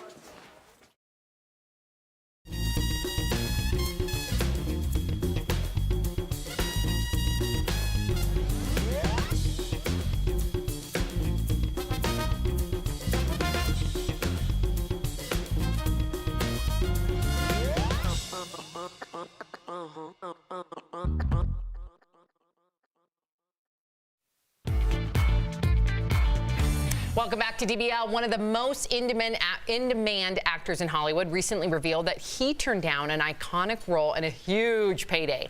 Matt Damon said he regrets not playing Jake Sully in Avatar and missing out, are you ready for this, on the $250 million in royalties he would have earned. I would have died. So we're going to take a look at more iconic movie roles that were almost played by other actors. I want you guys to guess, okay? First up, who could ever imagine anyone anyone other than Harrison Ford as Indiana Jones, but according to the film's director, this classic 80s actor chose a mustache and a Hawaiian shirt over Indy's hat and whip. Tom Selleck. Yeah. Yeah, I was about to say Magnum PI. Yeah. That story came out recently, wasn't Well, it? there it is. I didn't know that. Yep, Tom Selleck had to turn down the role because he was under contract with CBS for Magnum PI. Whoa. Wow. Yeah. He would have been all right, but Harrison Ford, I can't picture it. You just can't replace him. Next up, Kate Winslet was nominated for an Academy Award for her portrayal as Rose in Titanic, but it was almost given to this actress who went on to play Iron Man's assistant, Pepper Potts. Oh, our favorite. Go, Erica. The Goop Queen. Oh, that's right. Jeff knows these. I know. Is it GP? Let's see, is it Al's best friend? Yes, Yep. my girl. GP turned down the role My so girl. she could film Sliding Doors. Good choice. I bet she's ticked because what an iconic role. Wow. I know, and Kate Winslet won for that role, didn't she? Or she at least was nominated. I think Kate Winslet, just her whole presence, especially because she was more of the real woman type in a time where it wasn't a real woman type. Yes. I think that was more received. I do too. Yeah. I do too. And she was nominated for that role. Okay, who could ever imagine anyone other than Keanu Reeves as Neo in the Matrix franchise? But this hip hop artist turned it down to star in and record the theme song for another sci-fi movie. So you know it. Don't guess that. Or you We guess did this last. story on the show. Okay, you guess last. Okay. Who do you think it is? Hip hop artist? That then had to not only film this other sci-fi movie, but record the main theme song. It's gotta be. Here, I'll give you the tune. Is he from Chicago? Can I give you the tune of the theme song? No. Can I give you the tune of the theme song? Da-na-na-na-na-na. What? Can I get? You do it. Can I use another lifeline? You do it. You do it. No, that's not it. Isn't that When the Men in Black? Will It's Smith? the same actor, but that's not the song. That You sounded like you were having an asthma attack. No, it's that actor, but this theme song. Da-na-na-na-na-na. What song Will is Smith? that? Wild Wild West. Why didn't you say like? Why didn't you? I can't say Wild Wild West. No, why didn't you sing something that people know? That was an abomination. I'm not gonna lie. We all know the theme song, the Wild Wild West. Which song do you think is more, that or from his TV show? The Wild Wild West. No, but the movie's Wild Wild West. Why would I sing Fresh Prince of Bel-Air when the movie's Wild Wild West? Because we're guessing the actor. No, we're guessing the movie and the actor. See, Will Smith chose the Wild Wild West over the Matrix. It's not getting any better, Sam. It's just not getting I any like better. that she did. She hunkered down and committed though. Well, that's what it We'll was. get a So he chance to talk chose about Wild Kumo Wild Dia West live. over the Matrix. Can you imagine? He talked about that. He's doing all right. I know. He's all right. Yeah, he's doing just fine. And you hummed Men in Black. I thought that's what you said. Sci-fi. So I don't know if thinking that Men was in Black. humming. That was like. Yeah, That was an asthma attack. That was an asthma attack. Oh, we have one more. Sorry, Al. We have one more. And our final iconic role, Tom Hanks as Forrest Gump. But this greasy actor, almost sat on a bench telling the world life is like a box of chocolates. Oh, Travolta, Grease? Why would they say, I hope, if they use Was it that Travolta? adjective for something else? It's gotta I'm be- just reading it's gotta be prompter, Travolta. folks. John Travolta as... No way. I don't think so. I like Travolta too, but. All right. That's my guess. I don't know. It could be someone You're else. right. John I don't know if he Travolta, could who pull that turned off. down the role to star in Quentin Tarantino's Pulp Fiction. That was worked better for him. What That a was great better year for for him. movies, though. Wow. Yeah. Didn't Forrest Gump beat Pulp Fiction, or Pulp Fiction beat Forrest Gump? I think he got an actor, right? Tom Hanks got an Oscar for Forrest Gump. He did. Yeah. Yeah. I think It was a good 98 year was like for- a great year for movies. What was? Something else. What? 98 was a great year for movies. I don't know if either one of those won. Your comment to say. Because between That's Pulp Fiction so and Forrest Gump, those are two iconic movies. Do the Men in Black thing again. Yeah. That's going to be in your head forever. Okay. Coming up on DBL, a military memorial like you haven't seen before. It is underwater. Discover the inspiration behind it next in Heartthreads. Hey guys, welcome back to Beauty Blast. I'm Jeray Banks, makeup extraordinaire for Daily Blast Live, and today we're talking about some of my favorite red light beauty tips. Now, these are my favorite tips to get you through a quick fix without having to ruin your whole makeup sleigh. Yes, honey, I'm here to help you save the day. So, did I just do a whole haiku? Go ahead, sis. Now, to get back to our point, we are talking red light beauty tips such as how to put on your makeup. Now, I'm not gonna tell you the actual technique, but I'm gonna tell you which step you should be putting in your makeup. Now, I want you to think, what do you usually do, or most people do? We put on our base first and add the blush and the bronzer and warm everything up. It's a good time, right? But then, when we get to eye makeup, we almost always have this big mess underneath our eye. Think about that last time you did a smoky eye. I know, sis, it was a mess, for sure. That whole black cloud underneath, it's never fun. So, let's go ahead and think smarter and not harder, all right? Now, instead of doing our makeup first or our foundation first, I want you to start doing your eye makeup first. This is a great way that a lot of professional artists use to go ahead and make sure that we're actually helping to release or reduce time that we're using to correct any under eye fallout. It almost always happens, so this is the best way to help you fix those issues. Now, another issue, if you may have gotten a lot of fallout underneath that eye, going back to that whole smoky eye issue, we can actually take a little bit of an eye cream or moisturizer on a Q-tip and utilize that to go ahead and remove any excess makeup products that might be underneath your eye. A lot of pros want to tell you, but I'm nicer than the rest of them, y'all. So with that being said, I want you to go home and try out using that double-sided Q-tip to take out any excess makeup from underneath your eye. And also remember that quick tip, do your eye makeup before your foundation. It'll save you a lot of pains later on in the day. Now, you can thank me later, guys, and you can follow me at Dre for the Slay for more. Welcome back to DBL. Now, you're going to love today's Heart Threads because it's all about honoring our veterans. Check out how these submerged statues aren't your typical memorial. This underwater memorial pays homage to those who served. Scuba instructor Joyce Hanasek owns a dive company called Narcosis. Many of the staff members at Narcosis are veterans, so it was important for them to honor those who served. The business commissioned an underwater memorial with statues representing each military service. It's the nation's first dive memorial to honor veterans.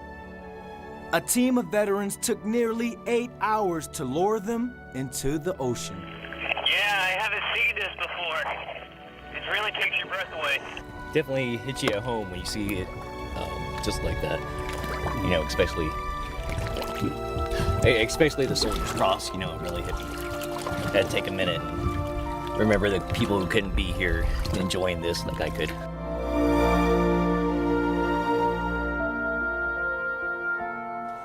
That's just fantastic. We'll be right back.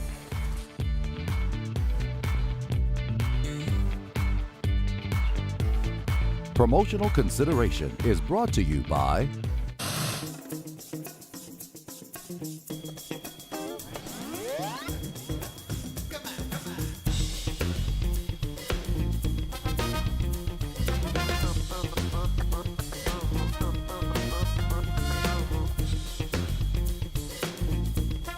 Hi, DBL Nation.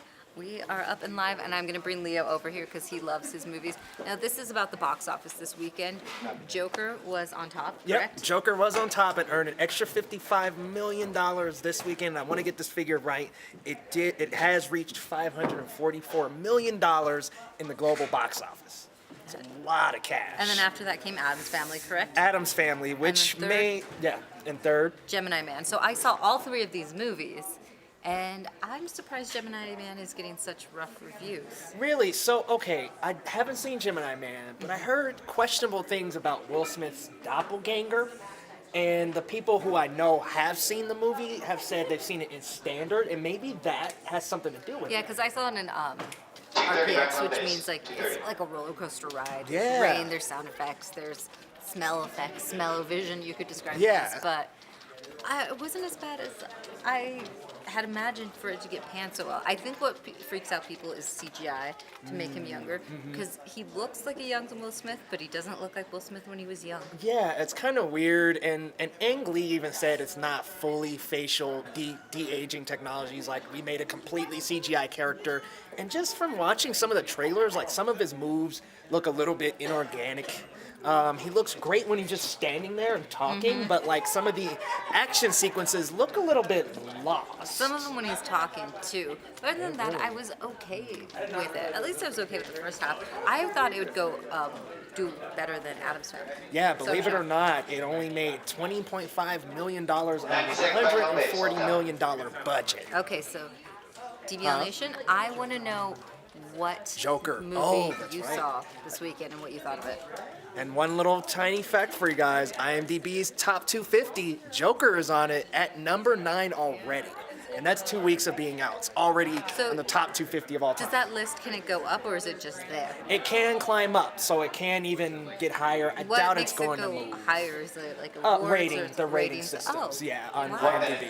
But that's, I mean, it's climbing a lot. And again, Addams Family, 30.5 million, but that's good for an animated movie. That's really good. I'm pretty surprised. All right, let us know again, DBL Nation. Talk to you later. See ya.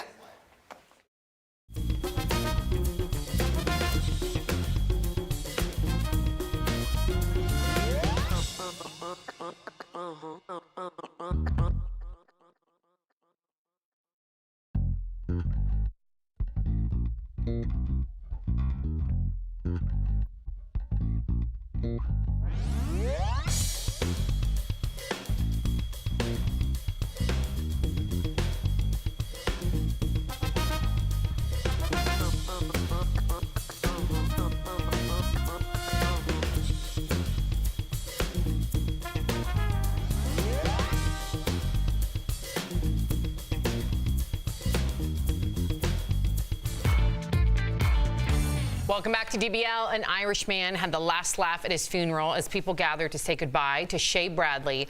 The deceased had one last trick in store. Check it out. Hello. Hello. Let me out. Where the f am I? Hello. Hello. Let me out. The dark in here. Hello again. Hello. I just called to say goodbye. Aww. I love it. Yeah. No. My Uncle Leon did his own eulogy. I know I've mentioned it before. Yeah. But, yeah. That story never gets old. Did he voice it? Oh, yes. Wow. Uncle Leon was an orator from Beaumont, Texas. Wow. And he came up and it was like, whoa. We wouldn't have expected anything less. That is incredible to me. It's like they have control over their send-off. Yeah. So cool. Wow. We'll see you tomorrow, same time, same place. Bye, guys.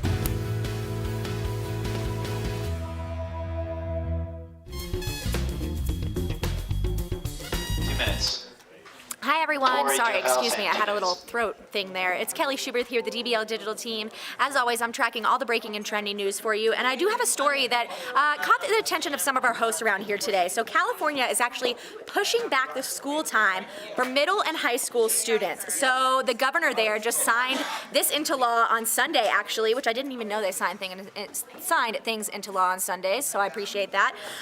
They will start classes at either 8 a.m. or after. That's middle schools. High schools will start classes at 8:30 a.m. or after. So there's a lot of science that's been coming out that says students need a certain amount of sleep, and they're not getting that when they have to start school at 7 a.m. or 7:30 a.m. So California is actually the first state to do this, and I want to know what you think about this. I know we have a lot of parents out there. Your kids are still going to school or did just graduate. I want to know what you think. Would you have preferred your kid to start later, or would that have messed stuff up for your schedule? Because, you know, a lot of parents work at 7 a.m. Some people don't work till 9 a.m., so it could work for them. Some people work as early as 5 a.m. So it's interesting to see what this would do for parents. But again, we have to go back to the fact that kids will be more cognitively sound, I guess you would say. Their brain will work better is the bottom line if they get enough sleep, and they will retain that information that they're learning at school. I mean, I think about days where I would just let stuff that I learned at school go in one ear and out the other because I was so exhausted from volleyball, from extracurricular activities. And again, that's your choice to play those extracurricular activities, but there's also studies that say that's better for your your brain too. So DBL Nation, I'd love to know what you think about this. We've got a great show coming up for you. Again, Tatiana Jefferson, the officer that shot and killed her, has resigned. Please let me know your DBL take on this story and all the others. All right, bye guys.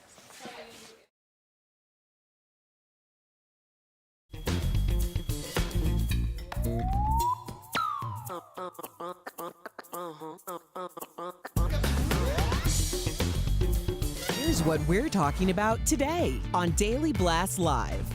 Another police shooting involving a black person, this time in the woman's home. See the moments that were caught on body cam. Then, she did it again. How a serial stowaway was back at it, trying to sneak onto another plane. Plus, Elton John brands Michael Jackson as mentally ill. And there's even more he's revealing about the king of pop. And getting the last laugh. You will never believe the prank one man pulled off at a funeral. He's shaming, I'm in the box. Real, honest, entertaining, live. DBL starts right now. 3, 2. Welcome to DBL. It is Monday, October 14th, and I am here with Tori, Jeff, Al. I am Sam. Let's get right to it because this story everybody should be paying attention to. What is going on with some police officers in Texas? Well, Tatiana Jefferson, who you see here, was shot inside her own home over the weekend. A cop was there to do a welfare check, and then this happened.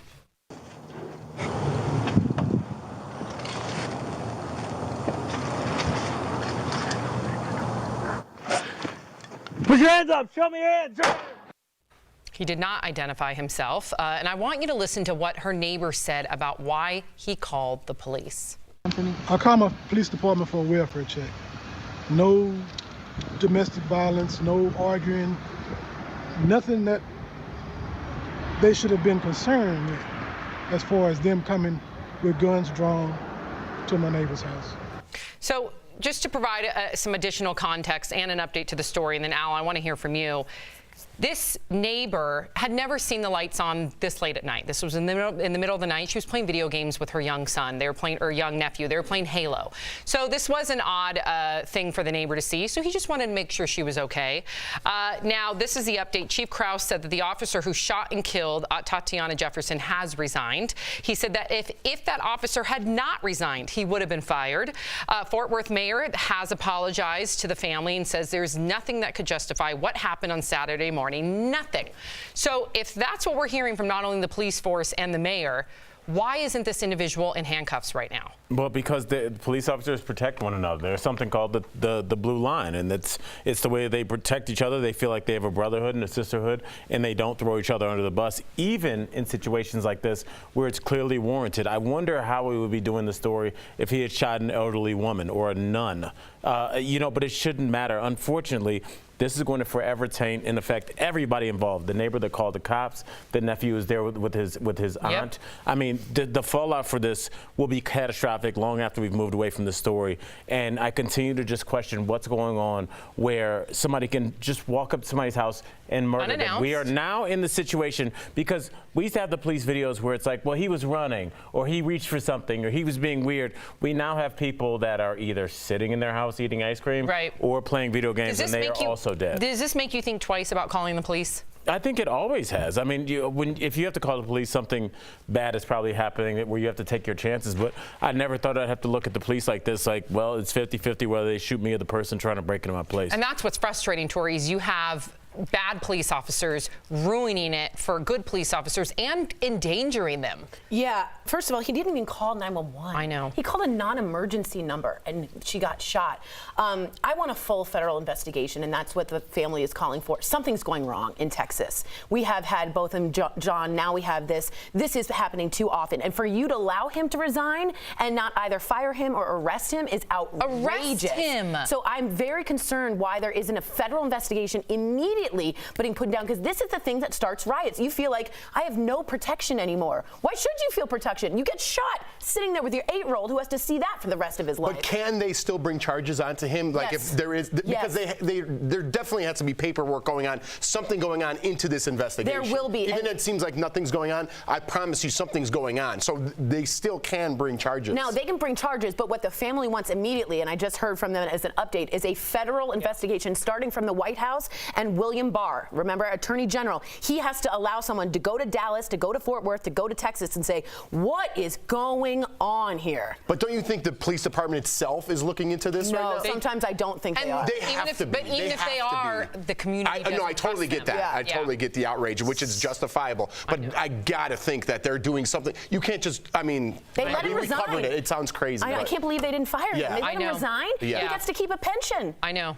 It's completely unjust and abhorrent. That poor woman and that little nephew. I can't even imagine. Yeah. Kelly's got some news coming into the studio right now. Kelly, what's going on? That's right, Sam. Over the weekend, a violent parody video was reportedly shown at President Trump's Miami resort. It's making headlines today because the video depicts a likeness of the president shooting and stabbing members of the news media as well as his political rivals. Now, in fact, the video is so disturbing, we can't even show it. Just hours ago, the White House said the president hasn't watched the graphically violent video, but that based on what he's heard, he strongly condemns it. Well, I'm glad to hear that he condemns it. I really am, but I hope those actions follow the words, because we are seeing some members of his base really have it out for his critics and for the media, and that alarms me. Just watching that video, 2 of my former employers are on there, TYT and CNN. That's alarming. Yeah, just so you know, in case you don't understand, he stops in the middle of a church. This is fake Trump. He pulls a gun out of his suit jacket and begins to shoots Black Lives Matter right in the head. He stabs Rosie O'Donnell in the back. He lights Bernie on fire. John McCain. He kills him in the back. Bernie Sanders, he blows up his face. So if you disliked the Kathy Griffin image, you better be condemning this, because so far, let me just get this right with Kelly, Stephanie Grisham, the press secretary, has condemned it.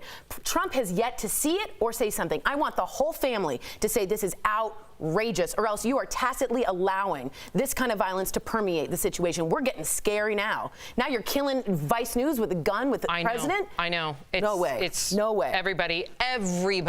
Believe me, if this was a Democratic rally, can you imagine? I would condemn that. Absolutely. I don't care what side of the aisle you're on. This is not the answer. So hopefully we can all come together on that very note.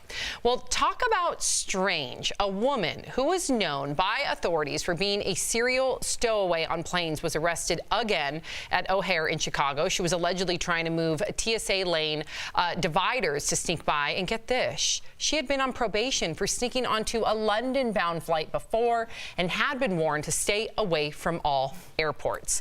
First of all, you know, both Jeff and I flew over the weekend, and I did my damnedest to get my carry-on bag on for free. And boy, they wouldn't allow that. They would not. And I distracted with conversation. They saw the carry-on, stopped me, made me pay. Oh. So why'd you have to pay for carry-on? Because I fly Spirit and Frontier. Oh, man. Who was delayed and who wasn't? I arrived on time, actually a little early. You were delayed how many hours? 3. Oh. But you got to have a free carry-on. A little trade-off. Yeah, I did. Were you so mad? Actually, I didn't, because Jordan had to pay for her bags because she never uses carry-on because of her makeup. I gotta check my bag.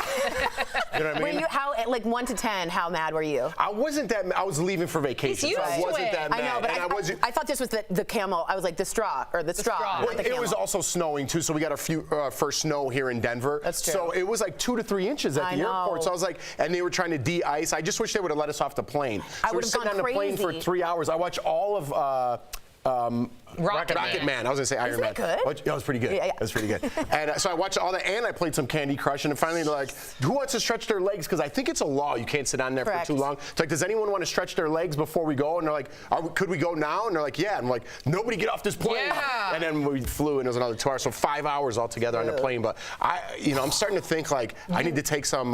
You need a Xanax. safe. Not Xanax. I need to it goes deeper than Xanax. Yeah, he like into manifests prayer. I need to go. Oh, you need like I need cleansing. something. You need to go to the airport envisioning that everything's going to work out smoothly. That's what I do. This woman, though, clearly, you know, she's had mental health issues. I think this is a failure on our mental health system. The fact that she has clearly been diagnosed with mental health issues, was under house arrest at a mental health facility, and then Like literally, okay, let's just, here you go, you're done. This is what happens in Tori. We talk to you all the time about caretakers and how important they are. And we see what happens when somebody doesn't have somebody to be there with grandma every day. It's a woman wandering out of her house. She seems to be locked in some kind of pattern where she's obsessed with sneaking on the airplanes. And it's kind of a goofy, funny story, but it's really sad when you peel back the first layer and just realize there's a person whose brain is not functioning correctly. So well said, let's get her the help that she needs. I really hope that she does. DBL's Live coming up. Elton John is making bold claims about Michael Jackson in his new book, why he thinks MJ was mentally ill. Plus, home renovation guru Ty Pennington is back with another show. He tells me how it will help breathe new life into small towns. And you, the viewer, are our fifth host. Elizabeth Warren and Facebook are fighting over political ads she calls false. But is it really up to social media to determine what's true and what's not? Your comments next. I'm a big...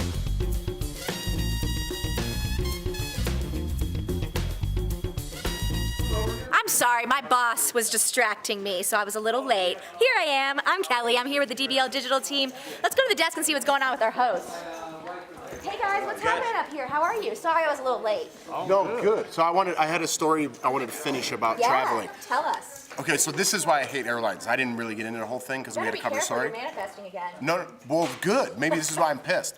So I pay $100 a year for like a United card, which gives me and my person the person I'm traveling with, free bags, right? So that's why I do it. But if someone else buys your ticket, what a loophole!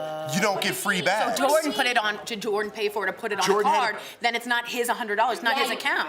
He can't get the free. No. Jordan paid for the company that brought us out there. Paid for our so tickets. you don't get the free. So I don't get free bags. Otherwise, if you are the person you're accompanying, The company should have asked you if you have a frequent flyer mile. I do, and I put it in. Well, then that's on the company. No, it's not. Your name has to be on the receipt. The person who buys it. Has to be on the receipt. That's BS. It is BS. That's a loophole. And both United and American does that. You need to write United Yes. and say this is because BS. it's a I want loophole my to squeeze some more pennies out of each that's person BS. that flies. That's BS. That's why I get so pissed. I'd be so mad if I was you. I only do. Write to United. Well, They always write back. I'm studying Buddhism, and right now they're talking about when like someone cuts you off or someone makes you do something, and it's the little things that like add up to when you tend to go crazy, and they suggest to sit in the anger and become very intimate with that, and not just have a storyline. Just sit in that anger. See, for me, I've kind of learned to let it go. Like when someone cuts me off, I've really learned to like let it go because I used to just let it stew for the whole rest of the way home. I'm like, I'm gonna catch up to that guy. You gotta let it go. I've just started to let it go. Me too. It's changed my whole It really has. How did you accomplish? I'll say I'm letting it go, but I'm still lit up like New York. But I think Tori's the type of person, it could be because you're teaching where you need to feel it for a second. Yeah. I can talk myself out of it by being like, is it really worth it? Same. No. That's And then how I a am. song And then comes you're on and I'm good. And then you're like jamming and then you're feeling good. You know what works for you. Give us your DBL take, guys. Let us know what you think. Bye. 10 seconds.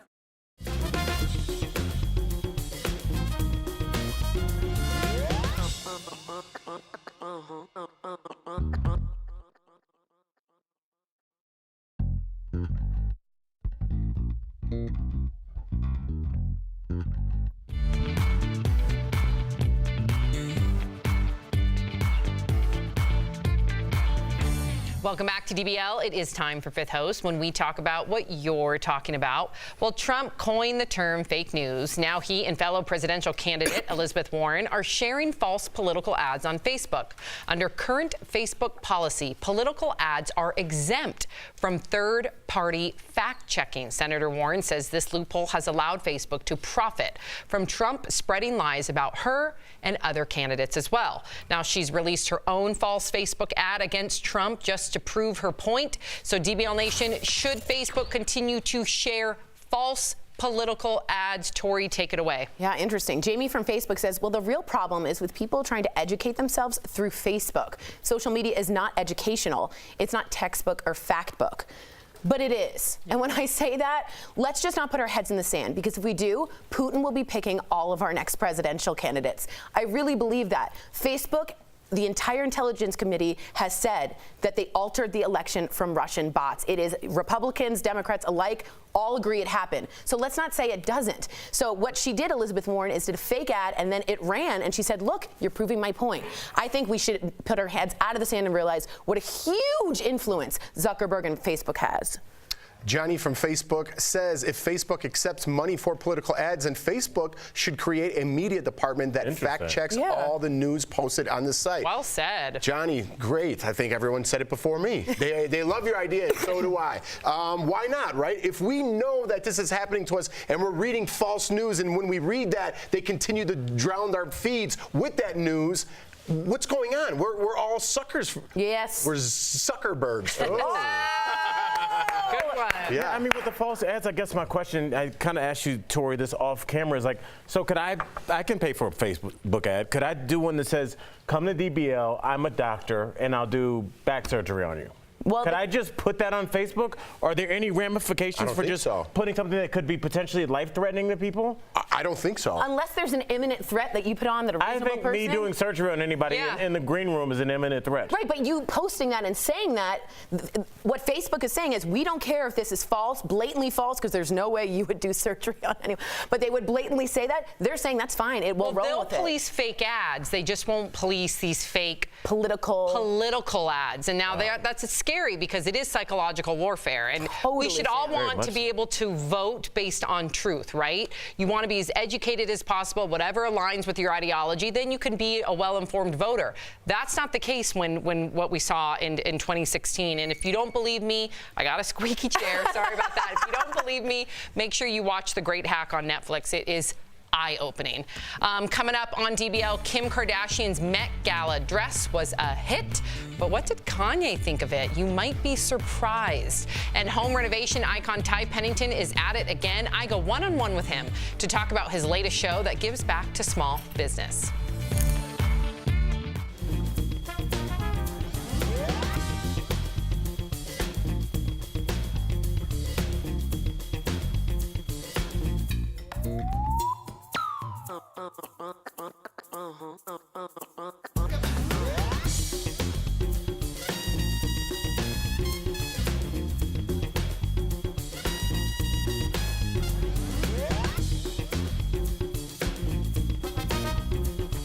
Fake? Wait, Michael, is this fake ads or just all? All political ads? Or fake ones? Sorry, yes. False? Yeah. Fake ones. Okay. Hey guys, what's going on? It's Twitter poll time. So we've been doing this new thing that I love. It's being open all day. So we want to get how you guys are feeling. Here's the poll we put on Twitter. Just follow us, Daily Blast Live. Should Facebook ban false political ads? So far, we have been open since 10:30 from our first show. It is yes at 83%, no at 17%.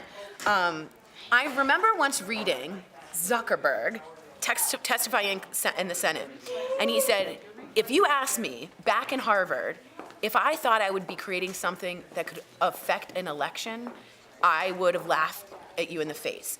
But it did, right? So if we ignore that, then we ignore that Russia can be picking our next, or whatever it is, could be picking our next election. And bipartisanship should be totally with this. And please understand, like, how this affects democracy. Again, depending on which side of the aisle manipulates and uses a company like Cambridge Analytica, who uses data, which they say is more valuable today than oil. Oh, man. You can easily manipulate what we think, just what you run. And believe me, when I tell you, it's all fake. It's crazy what they run, but you believe it after a while. Oh, of course. Yeah.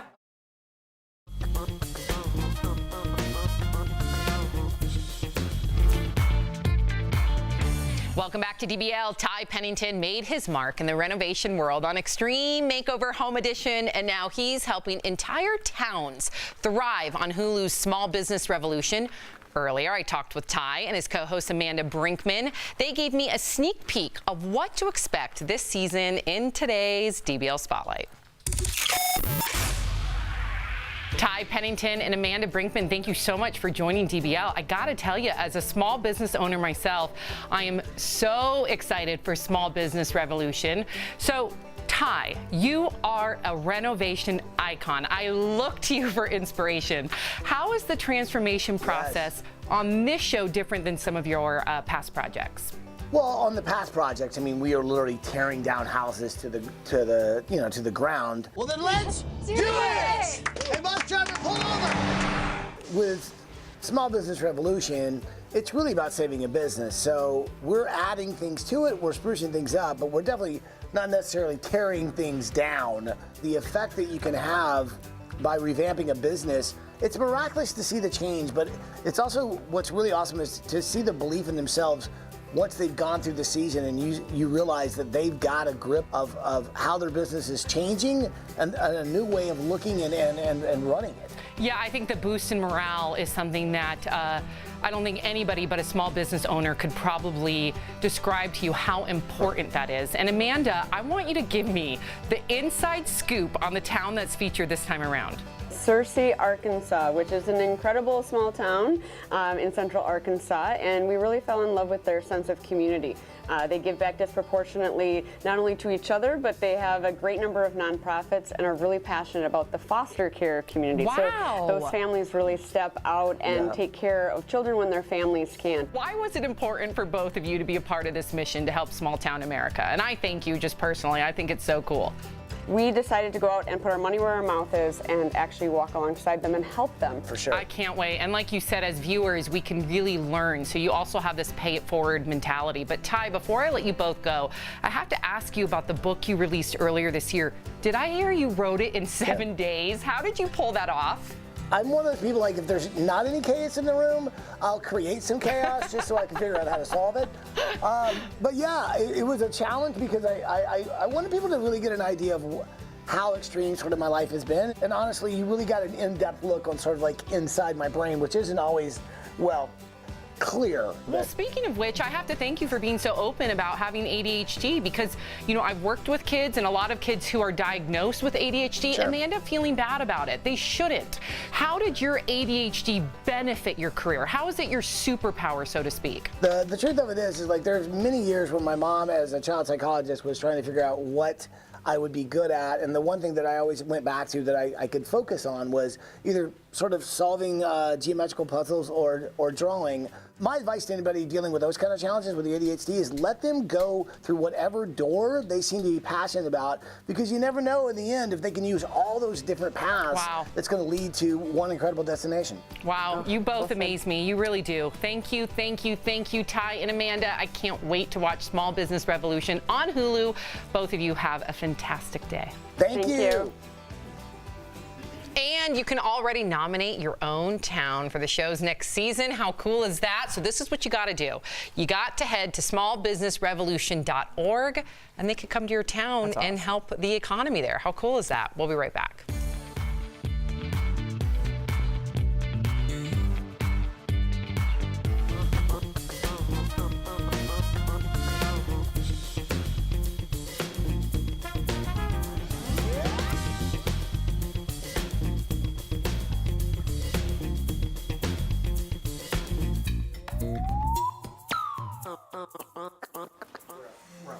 All right, so did you already go over your vacation a lot? No, I just talked about the flight. But the whole LA trip was great. Yeah, it was So if you great. guys didn't know, he went to LA with Jordan, which I'm sure we have. Are we talking about it in the show? No. Oh, well, it was amazing, right? Tell us a little bit about it. So Thursday we had a reunion for Marriage Boot Camp, their 100th episode. So they're doing a family edition, so they brought us out to LA to go do that. And that was Thursday night, so that was a lot of fun. Red it was carpet, in huh? Hollywood. Yeah, we did red carpet stuff. And a lot of, I saw, what's that dude with the face tattoo? Little Carter? Not Nick Carter's little brother. Aaron Carter was there? Yeah. Was he like this big? Yeah, and I He went looks up to him because I didn't talk to him, but I went up to him because I wanted to see that face tattoo for myself. Is it bad? Yeah, he was kind of running around. I don't know something was going on with him. I don't know what was going on. Something's going So on. I saw him though, and then Corey Feldman was there. That was kind of cool to see Corey Feldman. And then there's if you like friends of The Bachelor, Jordan's friends with Trista, so I met Ryan and Trista, and they were actually the reason why I did Marriage Boot Camp. Those two Because you were being on the influenced. show, Oh, cool. you know, because they have some crazy people on that show. So them being on there and getting through it unscathed kind of basically made us think like, hey, we could do this too, you know, why not? So we went there, so I met them, they were great. There's a lot of other bachelors. I saw Aubrey O'Day, who was on my season. Was she wearing something crazy? Yeah, she made me laugh. She's always been super sweet to us, so I can't say anything bad about Aubrey. Not at all. She's a tough cookie. Yeah. But you wanted some other celebrity sightings. So Friday, we went to the Chateau Marmont. Oh. And I've never been there. Oh. So because we were staying in, I I've love never been Chateau there. Marmont. So we It's went like in where the there. It's where Jim Belushi died. Yeah. Jim or James? Jim Belushi. They obviously don't. Or John Belushi. John Yeah. Why did I Belushi. screw Jim that up? Belushi's still living. Yeah, Jim Belushi's his brother. John Belushi. That's where he famously died, yeah, so he OD'd. But anyways, we went there for lunch, and when we got there, Jeff Goldblum was there, and I was like, oh yeah, Jeff Goldblum. He lives right above there. So he was there, and then Janice Dickinson walked in. No way. I was like, wow, you had some work. Yeah, she and has. then Charlize Theron came in, and I was like, Why is it damn. like G? And then right when she sat down, Justin Theroux came in. Shut right up! Here. Wait, does Charlize have the weird haircut Yes. still? Why is she doing I don't know, it's very I don't short. care for it And at all. she It's was with some blonde other bowl actress cut, in like there. she's like a saint. Obviously for a movie. Joan of Arc, but she's only doing voiceover really for the Addams Family, and no one can figure it out. Gotta be something else she's Unless working she's just experimenting. It's gotta be something. It's a no for me, dog. But Justin Theroux came in with sunglasses and like a cut-off shirt, and I was like, how cool is it to be this guy? Just come into the chateau with no sleeves. Can I get my table? Yeah. He's cute.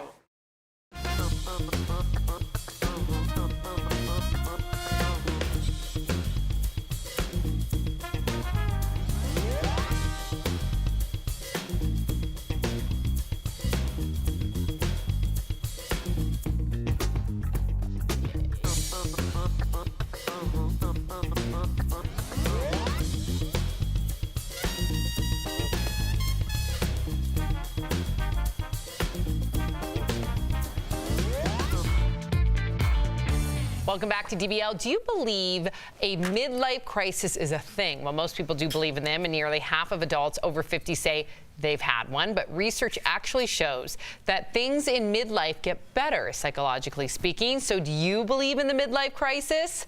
What do y'all think? I believe in the quarter life crisis. I really do. Because I think nowadays people can reach a point in which they're out of college, they don't have money, they're in debt, they don't have a house, they have no equity, they aren't married. Yeah. That's going to freak anyone out. And I think that that's where I certainly had a problem.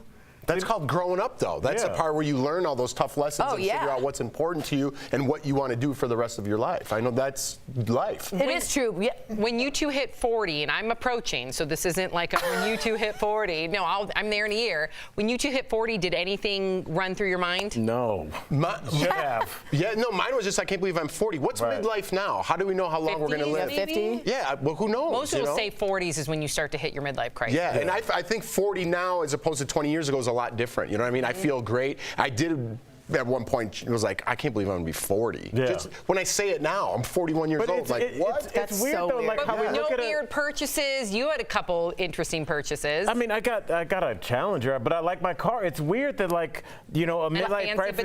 bidet. Yeah, I did get a bidet. That's for me. But yeah, it's I don't understand because like a midlife crisis, like, oh, you went and got a red Corvette. It's like, yeah, because I can afford it now. Yeah. You would have got one if you were 19, but you were True. working at Sonic. You know, like you get the things that.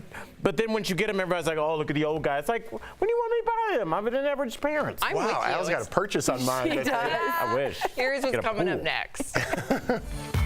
Elton John drops a Michael Jackson bomb. The shocking claims he's making about the late King of Pop's mental state. Plus, Kim Kardashian's wild Met Gala look may have been a pop culture hit, but wait till you hear what Kanye thought of it. And iconic roles that almost went to other actors. We're blowing your minds with behind-the-scenes secrets when DBL comes back.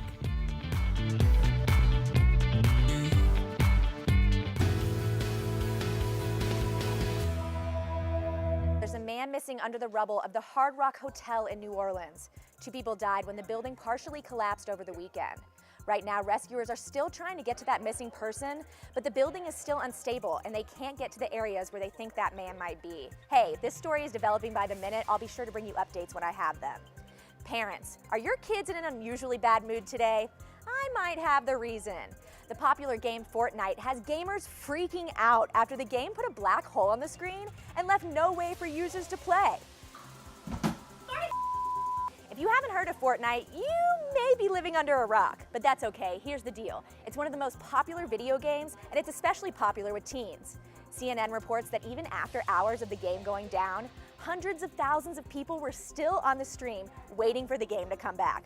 But hey, it's all probably just a publicity stunt ahead of the game's new season. Boo! There's no limit to what some of us would do for our pets. Get this, a family in Australia just paid hundreds of dollars to save their pet koi fish. Bubbles had a tumor on his back, and the family decided to spend around $300 to get that tumor removed. The good news? Bubbles is feeling great. And did you know, koi fish are believed to bring good fortune to its owners, and they could live as long as 35 years. Way to go, fam.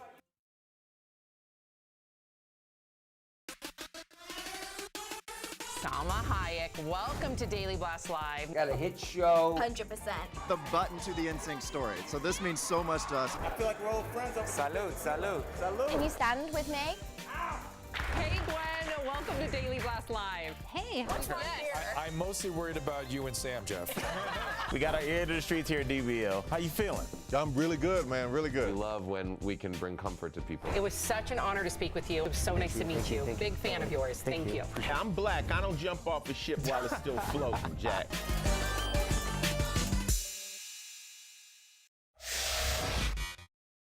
This is Daily Blast Live. We're talking about what you're talking about. Real, honest, entertaining, live. DBL starts right now. 3, 2. Welcome to DBL. We are live, so let's get started. Well, Elton John's new memoir is out tomorrow, and the Rocket Man has a lot to say about Michael Jackson's later years. Elton writes, God knows what's going on in his head, and God knows what prescription drugs he was being pumped full of. But every time I saw him, I came away thinking the poor guy had totally lost his marbles. I don't mean that in the lighthearted way. He was genuinely mentally ill, a disturbing person to be around, and he couldn't seem to cope with adult company at all. Now, Michael died in 2009, but he's been back in the news for sexual abuse claims against minors made in the HBO documentary Leaving Neverland. Now, Tori, he also, elaborated on the fact that through his experience, he's known Michael Jackson almost his whole life, right? Michael Jackson, 9, 10 years old. And we know that, if you've seen Rocket Man, Elton John did go through some substance abuse issues. But the latter years of Michael Jackson's life, especially the ones that he's pointing towards, he was sober. Yeah, he's been like 28 years sober. Yeah, he could see things, clear as day. Yeah, so. What's so interesting is the last line of the quote is, he didn't seem able to cope with adult company. And I think that sums up Michael Jackson. Whether or not you believe in all the molestation, it's clear he had a very messed up childhood. He had Disneyland at his house. That's weird for a 40-year-old. He constantly craved being with kids. Rooming with children too. Those are facts that you can't argue. I mean, the parents admitted it. Yes, he roomed with our children without me in the room. Right, and that's weird. And Elton said they went to a party and he would find Michael Jackson with the housekeeper's son, who's 11, spending all his time with the son rather than any adults at the party. And that rings true for what a lot of people have said about Michael. Yeah, and I don't blame Elton for saying this because he's not formulating opinion on what he did with little boys. He's just saying, hey, these are my experiences. A lot of people don't get to experience life with Michael Jackson. Right. You know what I mean? So this is what it's like behind these doors. Michael's just a guy to him. Right, and I don't think he's saying anything disparaging. I think he's this is my honest opinion. They grew up together, so to speak. Yeah, we're going to have to figure out something because obviously anybody that's been a child star has suffered repercussions from it, whether it was Britney Spears, whether it's River Phoenix, anybody that was famous as a young person. We've seen Corey Haim and Corey Feldman deal with their Justin Bieber issues. now. Justin Bieber now, Britney Spears. All of these people, it's just your brain is still developing, and even when your brain's fully developed, think about all the people who got famous as adults and lost it. Yeah. There's something about being that famous that makes people crazy, and to put that on kids without having any things of mental stability or mental health in place for them. With abuse, too. We know Joe Jackson was abusive. We have some blood on our hands, too. Yeah, interesting. I think too many people see them as dollar signs, and that's really unfortunate. One celebrity's custody battle is getting ugly. Raquel, what is going on? Sam, Jeremy Renner's ex-wife says he threatened to kill her and also put a gun in his mouth and threatened to kill himself. Now, this is all detailed in new court papers. His ex-wife, Sonny Pacheco, is looking for sole custody of their 6-year-old daughter, Ava. She accuses the actor of being on drugs and at one point firing a gun into the ceiling while their daughter was asleep. Now, a rep for Jeremy says the accusations are one-sided with a specific goal in mind. And just moments ago, Jeremy filed his own court documents and wants his ex-wife to have less custody of their daughter. Wow, that is so, I mean, thank you, Raquel, but we know that there's two sides to every story, and we know there's the truth. It's just so odd that these are court documents, and then we, the public, I get it, there's two sides to fame, and it's a double-edged sword, but it's odd for me to see this couple who's clearly going through something tumultuous and violent, allegedly, and then we're all just here to watch. Yeah, and also it's going to be easy proof. There's a gunshot in the ceiling or not. Like if he had a gun and shot it around his daughter, end of the game. That's the end of the. I mean, we talked about Ron from Jersey Shore with the knife holding his infant. And if this were to be proven, and he goes to jail, do you think that'll affect his career? Will people see him differently as an actor, or do you think we treat some actors differently than others? I think you said it best when you came back on. We have to hear his side of the story too. This is her claims. I'm sure it wasn't a coincidence that we're talking about this. I'm sure her defense team put this out there so everyone already has an opinion about Jeremy without even hearing his side. Don't you just feel dirty talking about this? I do. I know that we have do. to, but like, relationships are so personal and they go so deep and they go so far back. Kids are involved. Yeah, just like looking at it pulled out, you know, it's like, oh, that looks bad, but you don't know, like, and no excuses on either side. But it's like, it's hard when you talk about not only two human beings, but just relationships are so personal and unique. It's just hard to comment on them. Custody battle. Yeah. All right. Well, here's a question for married couples. Is it okay to be mad at your spouse for dressing too sexy? Well, Kanye West thinks so. And last night's episode of Keeping Up with the Kardashians, the 42-year-old rapper made it clear he was not feeling Kim's Met Gala look. Here's a reminder of what Kim K wore. Kim says she spent a year getting the outfit together. That didn't matter to Kanye, who called the look too sexy for a mom of 4. So can you police a spouse's look? What do you think? Yeah, absolutely. I do too. Yeah, that's like not a hard yes, to be honest. Yeah, and it's not putting women down. No. You know what I mean? Because a lot of people are like, oh, you control your wife? No. You don't mansplain me. Sorry, I got a little thing there. You know what I mean? Sounds like it. Jeff was channeling somebody. I was channeling everybody with their fingers on the internet right now. They're like, oh, boy, and he covered it up. Anyways, but yeah, I mean, we have 2 kids now, you know what I mean? My wife is not revealing at all. We just were on at an event, and she wore like a deeper cut dress. Looks fabulous. But she felt sexy, and I want her to feel sexy. Wear that. But this is a little revealing for me what Kim's wearing in these things. So I totally hear Kanye and understand that. Yeah, I mean, I think, like I always said, you need one person to kind of step up for you and be like, hey, I love you enough to not let you wear that, and I love you so much, I'm willing for you to be upset with me, but there won't be any pictures of you in that outfit. Now, once I've said what I've said, if you're like, I'm wearing this, then you're wearing it. I've spoken my piece. And you're going to do your thing, and I'll support you, and I'll be like, this is. But I've said it. Yeah, what I said. I think that's really important. And I would hope that your partner would really consider your opinion, right? That they would value your opinion. You would hope so, because it's about trust. But you don't want someone to be like, this is what's going to, this is the line, and you can't cross it. Then that does enter that arena of control. Once you stop giving people options, it's a problem. Yes, exactly. But I totally get it. I really, really do. So, Kanye, you're not alone. You've heard of a prenup. What about a baby nup? Huh? Prenup. Prenup. I looked at Al. And Wait. You know why I knew I messed up? Because I saw your side eye. Then I saw Al's shift. And I was like, what did I say wrong? I said, oh, I called it a pre-nip. Okay, so clearly the last story is still clearly in my mind. me and Al are 10 years old. These two will never let me get away with anything. But hey, that's what the show is. It's live and we're transparent. All right, so have you ever heard of a baby nup? The trend is becoming popular. It's a contract made between both parents and states what their duties will be once the baby arrives, so there are no surprises. Listen to what one couple included in their baby nup.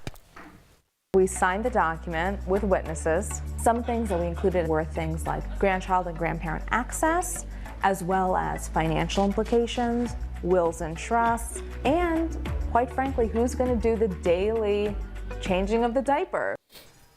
He doesn't say anything in that video. He's not allowed to. He signed it already. It's terrible. You're not allowed to talk during interviews. I mean, and I don't know, I'm the only non-parent here, but can you plan with a baby? Well, here's the thing. I have to be completely forthright. My husband and I were not prepared on whose responsibilities would. So this is way too sterile for me. This, I believe, is wrong. I think it sets off a very angry tone and almost like it's gonna, you remember what you signed. I feel like it's gonna start a lot of fights. Oh, yeah. Right. But I do think it is so important that you communicate with your partner. And I don't think that you can anticipate it, right? It's almost like as you go, you go, okay, I feel like I'm pulling too many of the nights or I'm doing too much of the, like you just got to communicate on a daily basis and understand it's going to be an evolving relationship. Yeah, you got to split the duties up. You know what I mean? I'll come home and cook, or if you need to go do this in the morning, daily you talk about it, right? Yeah, it switches all the time. It's not like, could you imagine, how would you like this, Tori, in the middle of the night, you just were up with the baby 5 nights in a row, and you're like, could you go change the baby? Sorry. I would lose my mind. It's in the pre-nip. I would lose the baby nip. Yeah. I would lose my mind, because I just think, you guys have all said, it's such a flexible thing, a child, and you can't just like have a hard rule. Well, you got to talk about and I think it'll just evolve. It completely changes. Like, I think about you and your husband. You guys are two of the most unique individuals I've ever met, and you guys both have 2 different skill sets. So I think once once Sophie got here, you were like, well, Mark's really good about making sure she makes it to the doctor and she does this and orders this. I'm really good about making sure that the nanny follows up with this. You're so right. you figure it out as you go. Yin and yang. But let me tell you, it took some time. Yeah. Yes. Because Mark and I were together for 10 plus years as like not having any worries or responsibilities. So you do need to redefine what your roles are. Perfectly natural, perfectly normal, but I'm not sure about this baby up, pre-nip thing. All right, fans of Billy Porter got some magical news this morning. Ooh, Steph, tell us. I love Billy Porter. What's going on? Well, Sam, we all know that Billy is having a moment right now. He just made history at the Emmys. His fashion is making headlines everywhere. And now he's heading to the big screen to play the fairy godmother for the latest Cinderella reboot. Yes, there's another live-action Cinderella movie coming, and here's what I can tell you about the cast so far. So Camila Cabello will play Cinderella. Idina Menzel is in talks to play the evil stepmother, and it sounds like Camila's Latin roots are going to play a huge role in the movie. Now, I'll be honest, I'm a little bit sick of the whole reboot mania, but with this cast, I might just bibbidi-bobbidi boot my way to the theatre on opening night. What do you reckon, Sam? Are you down to see Billy do this role? This is going to be amazing. I just want to go bippity-boppity boop to the theater. That's all I want to do. But how cool is it with Billy Porter? How cool with her Latin roots? We're really seeing Disney evolve, and I just think that's so awesome. What do you agree? Oh, yeah, no, definitely. So I actually found out, I didn't know this, but it's not Disney that's making the movie. It's going to be Sony. Really? So I actually did not know that Cinderella isn't owned by Disney. It's actually owned by the Brothers Grimm. So this is going to be complete. I only found out this out with my genius Taylor, who writes my entire life, and she was like, Stephanie, actually, it's Sony. Well, thank goodness we got that cleared up. I know. Thank you, Stephanie. Thanks, guys. Very cool. I don't know what any of those words are. Okay. Who, what was that? Okay, we have a minute for this last story. Okay. Another day, another Gwyneth Paltrow controversy. This time, it's an article about dieting that landed the Goop founder in hot water. The Goop article tells readers how they can reach their, quote, leanest livable weight. Some doctors have slammed that comment, saying it glorifies skinniness and eating disorders. Now, for context, though, this article does talk about ditching the diets and instead finding a healthy weight range for your body that it kind of likes to hang out at. And then it encourages people to stay on that low end of your natural. Look at Tori. Paltrow, you're killing me. You're killing me, and you're also sort of killing. Why? Because she says to, first of all, who's Paltrow? Second of all, Gwyneth Paltrow, were you paying Paltrow. That's how I say it. That's my girl. I call her G-Peasy. Oh, okay. Yes. So and sorry. what she's saying is, you have a thing with G-Peasy. Yes, find a place where you can just kind of be healthy, where your body's naturally, it's healthy. She's not saying everything you diet right up until the edge. Everything you just said is perfect if she had said that. Healthy weight. What you don't know is, as an erotic girl, seeing the words leanest and most livable indicates to me you're on the edge of unlivable. It should never have been in the context. She continually steps in it over and over and over again. How would you have phrased it? you should be at your most healthy and your most fittest. It should have nothing to do with living. That makes me think of starving anorexia. I think it's so dumb. And she keeps doing this. Wow. Paltrow. Do you have a lot of fights where you go, it's not what you said, it's how you said it? Oh, yeah. No, I just think livable is the wrong word, and it's a big deal because girls will end up anorexic because of certain words and certain meanings. You found it triggering. Oh, yeah, it's very toxic to see that. And I know you guys think it's a joke, but when girls read these things and it's Paltrow and she's like, find your leanest, livable Especially wage, considering that they'll go to the edge, dude. She's naturally very thin, too. Exactly. It's hard hearing that from a naturally thin person as well. And people will go to the extreme to do that. The most livable means I'm almost not living. You know who else went to the extreme? Marky Mark. What? That was the name of his album. Oh my God. Really? I thought it was Marky Mark and the Funky Bunch. No, that's his band.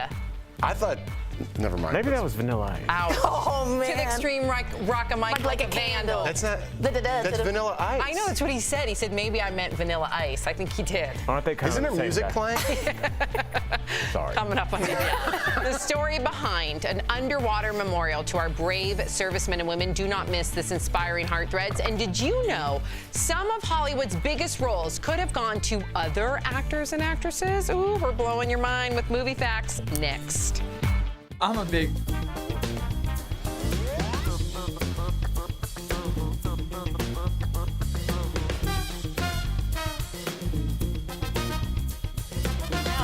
So Al was wrong. He wasn't referring to Marky Mark. He was referring to Vanilla Ice's album, To the Extreme. Rock Mike like a candle. What was Like the a name? vandal. But then the next line is and blow up like a candle. What was the name of his movie? It is it.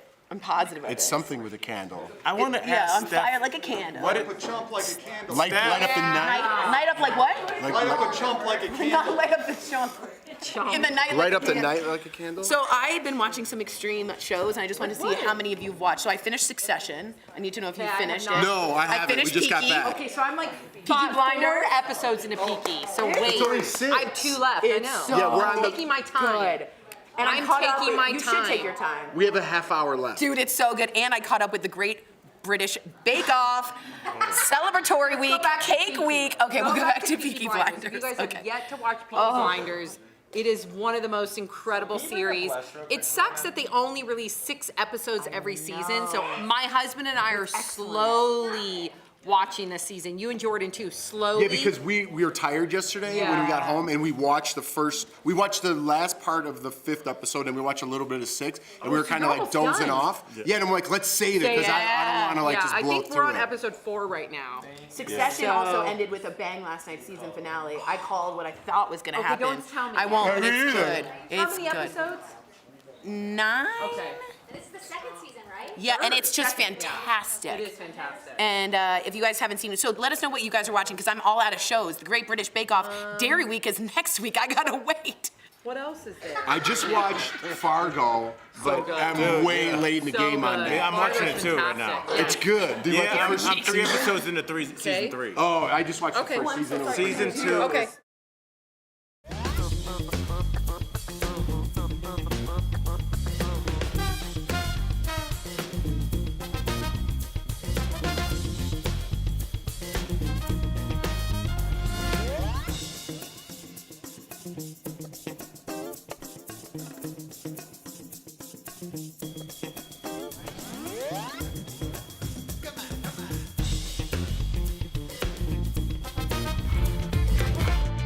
Welcome back to DBL. One of the most in-demand actors in Hollywood recently revealed that he turned down an iconic role and a huge payday. Was it me? You're not going to believe No. It's not you, Al. This is incredible, you guys. Matt Damon said he regrets not playing Jake Sully in Avatar and missing out on $250 million in royalties he would have earned. Can you Regrets? imagine? Can we get another word?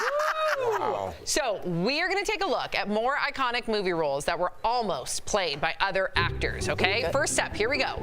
The lead of Woods, I believe, right? Woods in Legally Blonde ultimately went to Reese Witherspoon, but the script was first sent to this actress who went on to play Veronica Corningstone. Aniston. Applegate. No, Christina Applegate. Oh, that's what I said. Anchorman. I said Veronica that. Corningstone. Yeah. Christina Applegate felt the part was too close to Kelly Bundy and Married with Children. Not really. kind of the dumb blonde, though, Yeah, but she stereotype. wasn't. She was very smart. She just was bubbly. Yeah. In what? Elle Woods. Oh, I thought Went you to meant Harvard. Kelly. I thought you meant Kelly from Married with Children. No, she Married with Children. I was like, okay, never mind. Next up, Jack Nicholson is considered one of the best Jokers in the Batman franchise, but the role would have looked different with this actor who went on to play the alien John leader Lithgow. in Third Rock from the Sun. I don't. He would have been good. He would have been too. awesome. Yeah, but I mean. Yeah, Jack Nicholson's everything. Jack Nicholson. I mean, I love everything he does. But did Lithgow you would've see been great. Lithgow in Dexter? Oh, you're right. He You're was right so about that. creepy. So creepy. Yeah. John Lithgow was director Tim Burton's first choice, and says he still regrets turning down the chance to play the supervillain. Yeah, he'd have been Oh good. man, Yeah, he would have been all good. And who can forget Gwyneth Paltrow's Oscar-winning performance in Shakespeare in Love? Liked But her. the role was almost played by this pretty woman. Oh, Julia Roberts has to be Pretty Woman? Yeah. Oh. Nothing gets past you, Tori. Livably healthy in that picture. Getting GPs Julia back. Roberts was slated to play Viola before the film was sold to Miramax. And finally, I think we just blew it. Yeah, we blew it. I think it just got blown. I know. Our final iconic role is Tom Hanks' Forrest Gump, but this greasy, and I think, there we go, just blew it, actor almost sat on a bench telling the world life is like a box of chocolates. So clearly it's John Travolta since he's been staring at his face for 30 seconds. But he had to turn it down because he was starring in Quentin Tarantino's Pulp Fiction. But No, I don't okay, know- that's fair. That's his comeback. I don't know. I don't know if I would want to do Forrest Gump. I feel like Pulp Fiction is the more rewatchable. If Forrest Gump is on, I'm like, I got it. But I'll watch Pulp Fiction again, like Dude, right now. Jordan watches Pulp Fiction every. Or, I'm sorry, Forrest Gump, I could every rewatch. day. I could I rewatch feel like Forrest it's Gump on all the time. as much as Shawshank. I can't with Shawshank. I love that movie, Oh, I but can that watch movie is Shawshank or on Casino. every single day. It's on every day. My husband always has it somehow in the background. I'm like, again? Yeah, Shawshank's on, and so is. Yeah. Did you know love Shawshank tanked at the box office? No. Tanked. Shawshank? It's Shawshank. Tanked. So did Yeah. Lebowski. Big Lebowski did terribly. Really? A little cult following now, yeah. Ace Ventura tanked. Yeah. No. Office Space Ace tanked. Ventura didn't tank. It did. I don't think Ace Ventura I was just talking to a producer about Oh, it. huh. Interesting. We'll Not be right so back. confident now.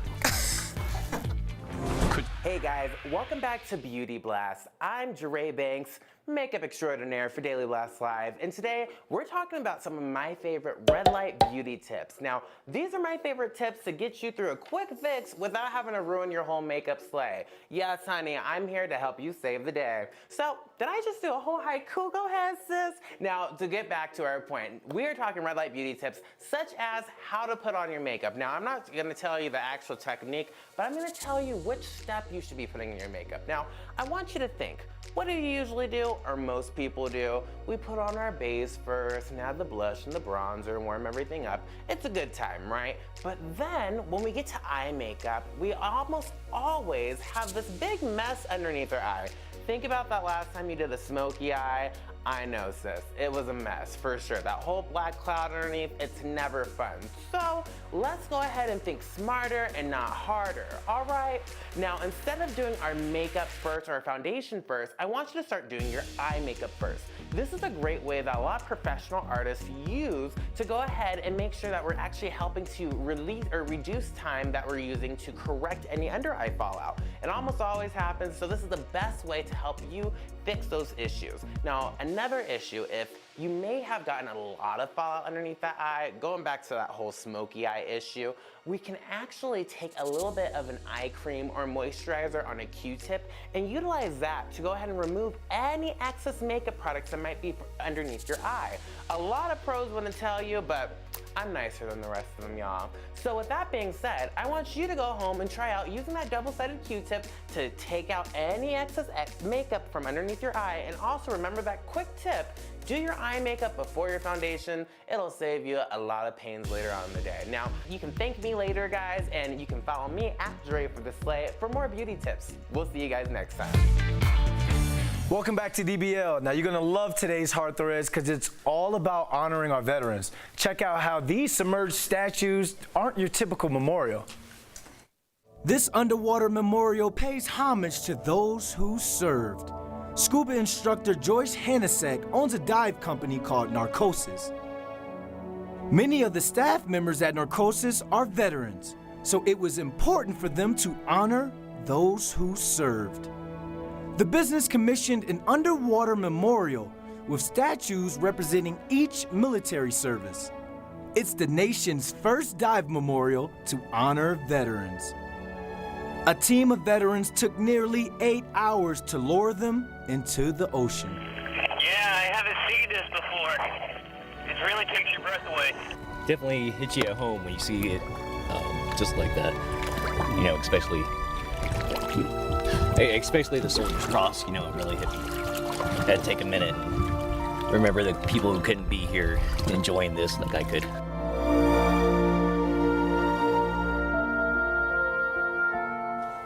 That's just fantastic. We'll be right back. Promote.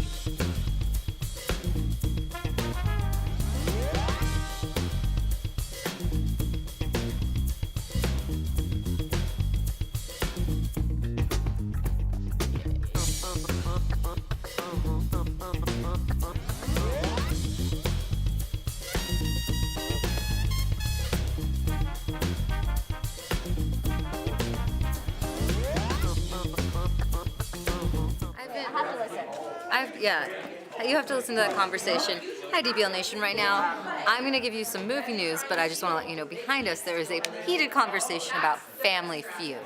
But my story is actually about Bombshell. Now, this is the movie about Roger Ailes, and in it, Charlize Theron portrays Megyn Kelly, and apparently it is a solid performance. Like the initial reactions say it's going to be an Oscar run. It was first going to be Renee Zellweger and Judy was kind of their front runners. Now they say this is the one that's coming into the forefront. And I just remember seeing that few seconds in an elevator in the preview trailer, and I was pretty hooked. She's kind of the most standout character that you see. She looks and sounds exactly like Megyn Kelly, so I'm with them. I actually can't wait to see this movie, and if there's already good things being said about it, I'm pretty excited. I'm on board. I didn't need much more. DBL Nation, is this a movie that you want to see? Do you want to skip it? Have you no interest in it? And I asked you before, I didn't have a chance to read the responses. Did you see any movies this weekend? Have you seen The Joker? Because I want to know your thoughts on it. And there's just been mixed reviews, and I overwhelmingly heard positive things. I was leaving the theater this weekend after Gemini Man, and 2 random people just told me how much they loved the movie and wanted to know what I saw. So I am interested. I will talk to you later. Bye.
Welcome back to DBL. An Irishman had the last laugh at his own funeral as people gathered to say goodbye to Shea Bradley. The deceased had one last trick in store. Check it out. Hello. Hello. Let me out. Where the am I? Hello. Hello. Let me out. It's dark in here. Hello again. Hello. I just called to say goodbye. That would make me so happy. Oh, to have control over that. That's exactly right. It's they lovely. Have control. And they said, I researched these guys. He was such a prankster all his life, and they were all waiting for the moment something would happen. They thought they knew? Yeah. So everyone was waiting, and then he was like, hello, I'm stuck. It's great. It's oh, great. I love him. Wow. We'll see you tomorrow, same time, same place. Bye, guys.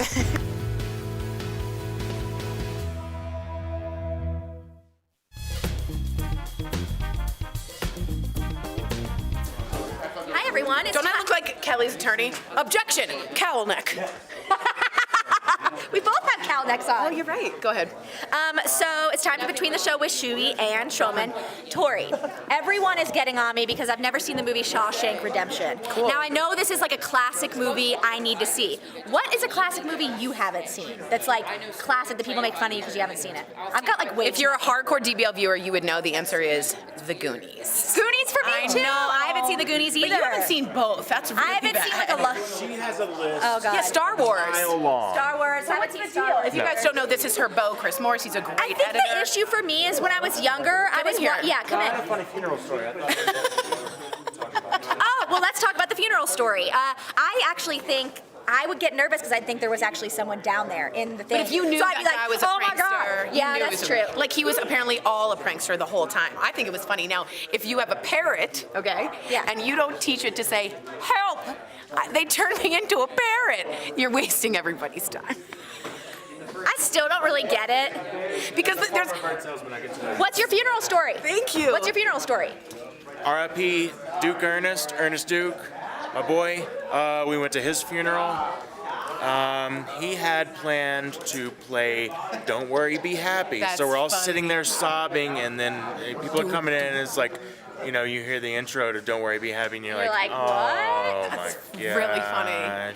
There's also someone who planned to have 10 men in suits and women in all black suits with sunglasses and standing in the back. And people were like, what are they for? No one knows why. And they just pretend they had a second Oh my life. God, I want that at mine. That's kind of cool. It's really good. How Let would us you know do what your funny want, funeral? Yeah, at your funeral. Bye. Bye.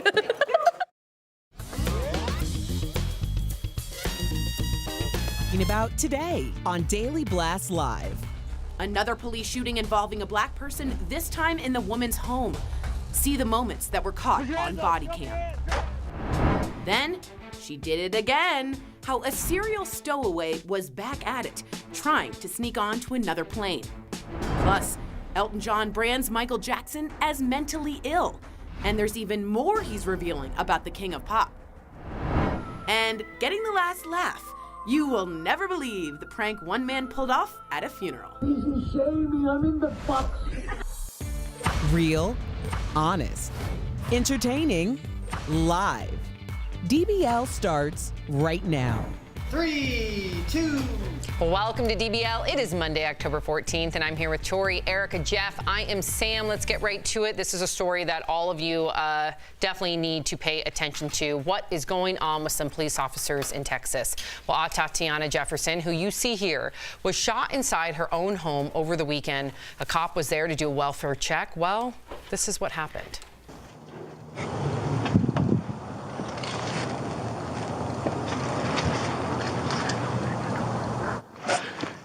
Put your hands up. Show me your hands.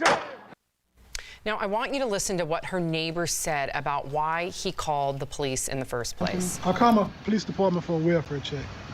No domestic violence, no arguing, nothing that they should have been concerned with as far as them coming with guns drawn to my neighbor's house.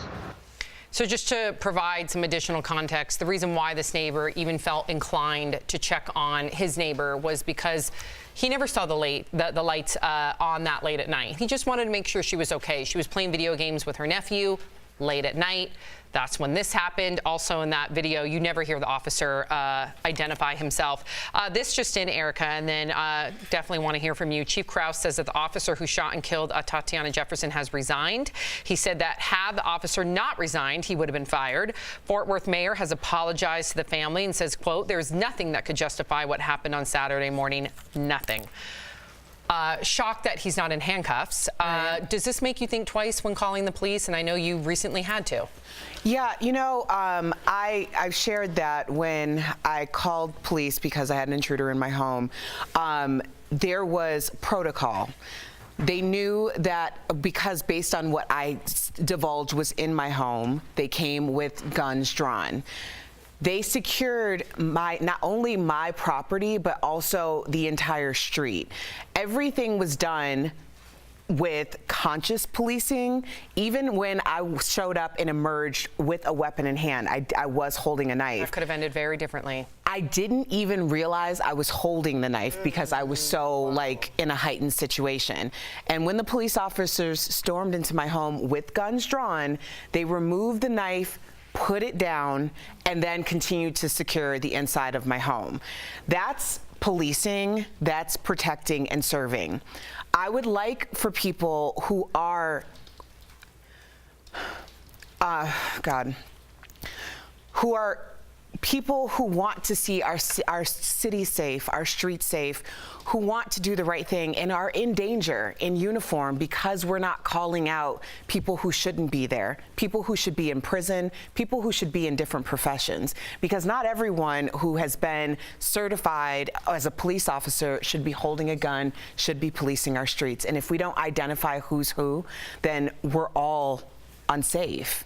Yeah, I'm really angry, and I just have to call out Texas cops. I don't know what's going on. And I want a federal investigation starting from William Barr on down from the White House to find out why you've had these unsolicited shootings while people are sitting in their homes. Never once did he say I'm a police officer. They called a non-emergency line and came in. At some point, you let the guy resign? You don't fire him or get him arrested? Now he gets a pension. So Texas, I know I'm kind of calling you out, and I know we air in Texas, but I mean this from the bottom of my heart. Something's wrong with your police department. You have way too itchy trigger fingers, and no one's owning up to it. Letting that man resign is one of the worst mistakes I think he could have made. Do you think the Fort Worth police are not looking into this? Do you think like this is the end? Because I'd be shocked if in a couple days we did not hear charges brought against this man. I bet they are. I just don't think the community believes them. The family wants an independent investigation, just like Botham John's family, because they feel a distrust within that police force. And what's unfortunate, as Erica said, you know, it's yeah, exactly. But letting him resign is a sign that they're not looking into this happened on Saturday, so maybe they're still looking into this. That's what I'm hoping, that they're looking into this, because just letting him walk away seems crazy to me. To even say to look into something, like I know I always say there's like the truth and the one side, the other side, the truth, but this isn't something that, I mean, if we don't just start saying this man murdered an innocent woman in her own home, we start to get really like tiptoey when we talk about jargon when it comes to our police officers. We need to all speak the same language, because when we're speaking the same language, we can learn how to communicate better. This is a complete miscommunication in terms of what it's telling people on the streets, that not only was he free to go home, but he was also free to make the decision to resign. Right, he murdered someone and resigned. That's what happened. Right, That's and I hope we cover this story later in the week, saying the police station stepped up at least, because I would be shocked if we did not hear anything. Shocked. Sure hope so. As people already are. Yeah. Well, there's a precedence for hearing nothing. I know. Well, Kelly's got some news coming into the studio right now. Kelly, what's going on? That's right, Sam. Over the weekend, a violent parody video was reportedly shown at President Trump's Miami resort. Now, it's making headlines today because the video depicts a likeness of the president shooting and stabbing members of the news media as well as his political rivals. In fact, the video is so disturbing, we can't even show it. Just hours ago, the White House said the president hasn't watched the graphically violent video, but that based on what he's heard, he strongly condemns it. Well, I'm glad to hear that he strongly condemns it, because I watched it and it is absolutely vile and violent. And I don't care if this was a Democrat or Republican, I would want the president to condemn it. I just hope his actions follow those words, because some members of his base think it's okay to go after his critics and to go after the media, and that's alarming. And not just go after, the video is him. I mean, it's a mass shooting. It's a mass shooting in a church, slamming Bernie Sanders' head, killing John McCain, blowing up Black Lives Matter people, CNN, stabbing Vice News. So when you really think about Kathy Griffin's video, if that picture upset you, that was wrong too. Exactly, and I condemn that. Yes. This is so much worse. And by the way, as Kelly said, the White House has said it. Trump is still tweeting about Sean Spicer and Dancing with the Stars tonight, has yet to see the video or condemn it. I want the whole White House, including personally, him to condemn it. Because he's hailed by a small group of people calling him a hero by committing a mass shooting inside a church. He needs to condemn it. That's eerily familiar considering some of the mass shootings that we have had as of recent times. Talk about strange. A woman who is known by authorities for being a serial stowaway on planes was arrested yet again at O'Hare in Chicago. She was allegedly trying to move TSA lane dividers to sneak by. And get this, she had been on probation for sneaking onto a London-bound flight before and had been warned to stay away from all airports. I don't understand how she's able to get away with this. I couldn't get away. I couldn't bring in my carry-on bag without having to pay for it. I couldn't. They spotted it. I fly Frontier and Spirit, so you have to pay for your carry-on. And I was like, I don't want to pay $50 for my carry-on. Yeah. So, oh yeah, they spotted it, had to put in my card, and then it's more money. It's more money. Because you didn't. Oh, at the gate. Yeah, they punish you. I got punished. So we flew United, and yes, I'm calling them out because I pay $100 a year to have the United card, which gives you and your companion free bags. Nice. But if you do not purchase the tickets yourself, here we go. Loopholes at the airlines. Now you know I'm so mad. I had carry-on. Jordan had some makeup in there that she had to check. How much did hers cost? $30, but $30 both ways. When I pay $100 to have that card, they're like, sorry, you didn't purchase the ticket yourself, so. Really? Yes. So how That's do what you I'm talking and I about, know? loopholes. Yeah, they will find us, but this woman, and clearly this woman, like, not to make light of it, I know it comes off as a goofy story. Clearly this woman has suffered mental health issues. She's actually spent some time in mental health facilities. I think, if anything, this is a story about how our mental health system fails the individuals they're supposed to protect. But how does she get away with this? Well, I think this is a story about how TSA has failed I think that so day too. because It's white grandma. She got away with it because she's a white grandma. She admitted. That's crazy. Because, I mean, the thing is, I don't find it funny at all. When you're at the airport, you clearly have some place to be. Now you have somebody who has breached security, which means that she could delay multiple flights. That could mean the difference between you getting on your cruise ship, not getting on your cruise ship, you making it to that funeral or not making it to that funeral. There's so many things that could have happened, and I think that you need to be very careful when you get excited about these stories and start looking around at TSA. How did she even find a seat, though? Like, she finds these flights that have, like, empty chairs? So apparently what she did is she would follow families and just sort of act as the grandma or nanny in the background and just, like ducklings, just eschewing into the plane. Each person has to get checked I know, into but the I guess plane. no one even thinks twice about older white women. I mean, it really shows you. Yeah. Over and over she's getting through. Know. Wow. It was twice. 3 times. No, 3. Tori's right. Yeah. Well, I don't know. Someone needs to keep an eye on their friend. Yeah.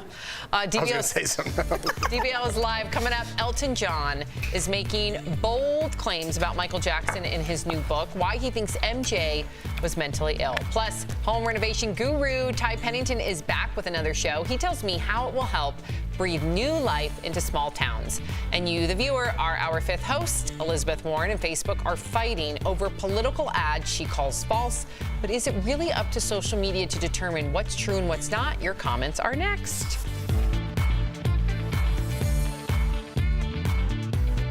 I'm a big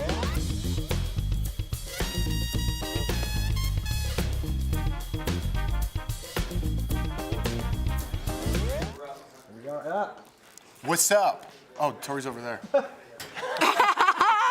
How is everybody today? Today is Monday. Good one. I was thinking about something. This is Libra season. My husband's birthday is tomorrow. We have Brandon London's.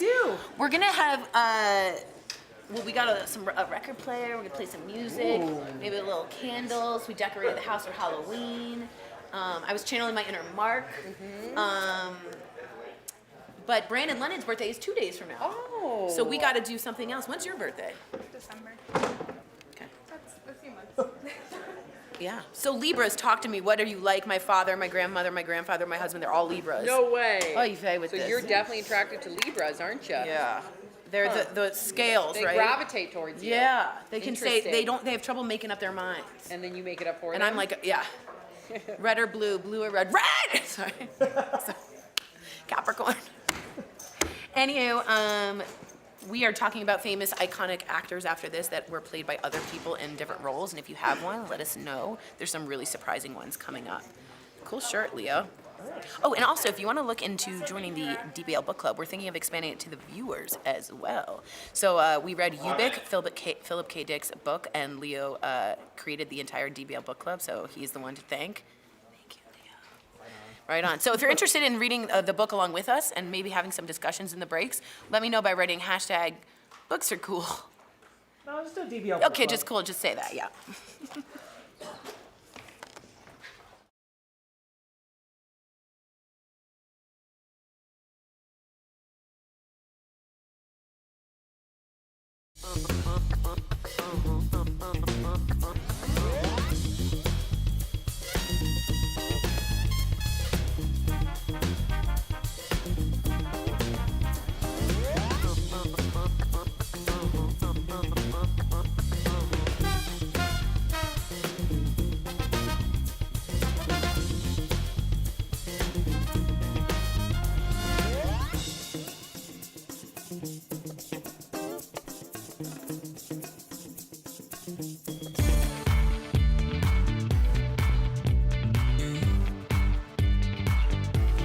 Welcome back to DBL. It is time for Fifth Host when we talk about what you're talking about.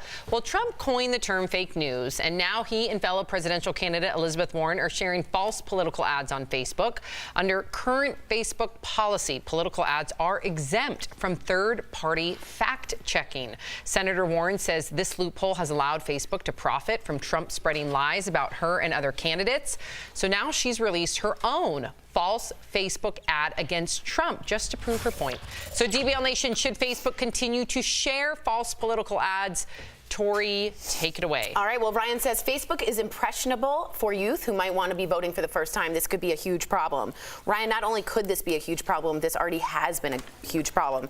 Every single person in the intelligence community in D.C., Republican, Democrat, all agree. Facebook changed the 2016 election. Russian bots, Russian people, Russian literally spies came in, Cambridge Analytica. So much of what we see nowadays is social media. And if we put our heads in the sand and say, hey, it's not news, so we should be able to have fake ads on there for politics, then Putin will be picking our next candidate. I guarantee you that. Dave says Facebook is going to continue running whatever ads makes them money. If people stopped using it as their news source, this wouldn't be a problem. Well, Dave, I don't think it's bad for Facebook to be someone's news source. I think it's bad when it's unregulated as to what is actually vetted information and truthful and what's just fodder that's being seasoned and picked for you because of what you believe to reinforce a belief that may not even be true. I think that's really the most scary part about it, is the idea that you or I might be ignorant of something and we're only being told the things that we are ignorant of and hearing things that reinforce our ignorance.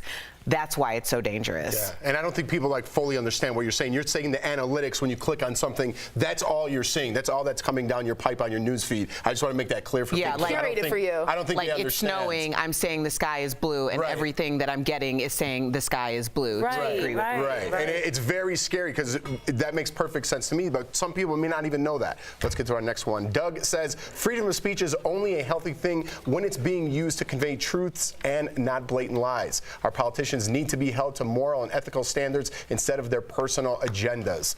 I think it's Facebook that needs to be held to a higher standard. Our politicians are going to do what they do. I've been saying it for my whole life. I don't think they do a great job of doing what they do. I don't believe whatever they say. But if we know that it's blatant lies being put out there, why isn't Facebook stepping up and doing something about that? They're just spreading like this propaganda and affecting our election in a very serious way. Yeah, it's really affecting our democracy. This is very scary. Every single constituent could care. I know that because it may have leaned one way on the last election, that perhaps if you're on one side of the aisle, it doesn't bother you. But guess what? It could easily flip-flop the next election. This is for everybody. We all should care. Yes. We all should. This is our American election system. This is so important. You want to be an informed voter, right? You want to vote for somebody based on whatever truths match your own. So I think it's important that I hope Facebook steps up somehow. I don't think Zuckerberg will I don't think they will either. Nope. I really don't. I think he just wants the money, which is very sad. Yep. All right. So I don't know what we can do as constituents, but hopefully. Double check your sources. Make sure it's coming from a reliable source. That's right. Don't just look at Facebook. So You got to much search easier other said places. than done, though. It I know, really but we is. have to. I know. People have to start doing their due diligence. I know. But let me tell you, how convincing some of these. I mean, it's psychological warfare. If you don't believe me, watch The Great Hack on Netflix, and it will completely shock you. Wow. Coming up on DBL, Kim Kardashian's Met Gala dress was a hit. But what did Kanye think of it? You might be surprised. And home renovation icon Ty Pennington is at it again. I go one-on-one with him to talk about his latest show that gives back to small businesses.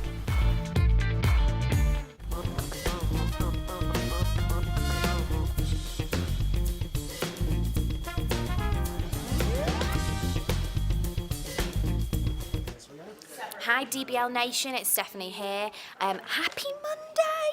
The weekend was over, but you know what? That means a whole new brand week. A whole new brand week? That doesn't make any sense. A whole new week of brand new DBL. That's what I'm trying to say. Guys, I want to know what you all did. Please, please, please write in and let us know. Let us know what you got up to. Obviously, Halloween season is quickly approaching. I spent my weekend picking out a pumpkin, and I carved it. I might take a picture, actually, and show you guys. It wasn't probably the best carving, but it was the most creative I've ever been. So I carved Tinkerbell into my pumpkin, and then I had all glittery kind of fairy dust coming off it. So I need to buy, and you know what I did actually? This is really embarrassing. I got the pumpkin and I carved it, and then I realised I didn't have any, the little tea light candles that you put inside, so I can't even light it. What? I know. You forgot the candle? Forgot the candles, so I need to go stay and get some little candles, and then I'll take a picture and I'll show you my Tinkerbell lantern. But I tried my best. You guys will see a picture and you'll be like, that's not Tinkerbell, but I tried anyway. So I want to know, are you guys celebrating Halloween? Have you got any traditions in your family? Obviously it's coming up, it's a couple of weeks away, we've still got time. But use a stencil? You know what I did? So I actually Googled pumpkin Halloween ideas, and I was looking at a lot of them. We see like scary faces, or what's the guy called? What's it called? Nightmare Before Christmas. The big eyes and the kind of smile that's got the lines across it. I saw a lot of stuff like that, and then I saw a beautiful tree with all whimsical branches and stuff. But then I just went for Tinkerbell. I'll tell you about it all later. Didn't do that at all, but never mind. It's fine.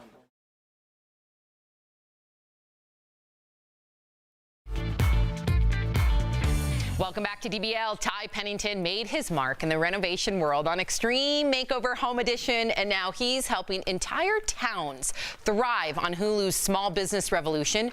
Earlier, I talked with Ty and his co-host Amanda Brinkman. They gave me a sneak peek of what to expect this season in today's DBL Spotlight. Ty Pennington and Amanda Brinkman, thank you so much for joining DBL. I gotta tell you, as a small business owner myself, I am so excited for Small Business Revolution. So, Ty, you are a renovation icon. I look to you for inspiration. How is the transformation process on this show different than some of your past projects? Well, on the past projects, we are literally tearing down houses to the ground. Well, then let's do it! Hey, bus driver, pull over! With Small Business Revolution, it's really about saving a business. So we're adding things to it, we're sprucing things up, but we're definitely not necessarily tearing things down.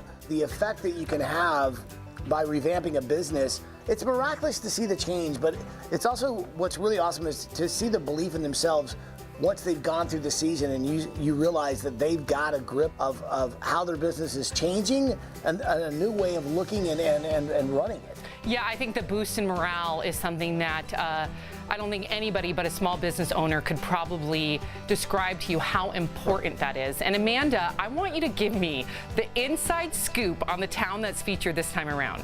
Searcy, Arkansas, which is an incredible small town in central Arkansas, and we really fell in love with their sense of community.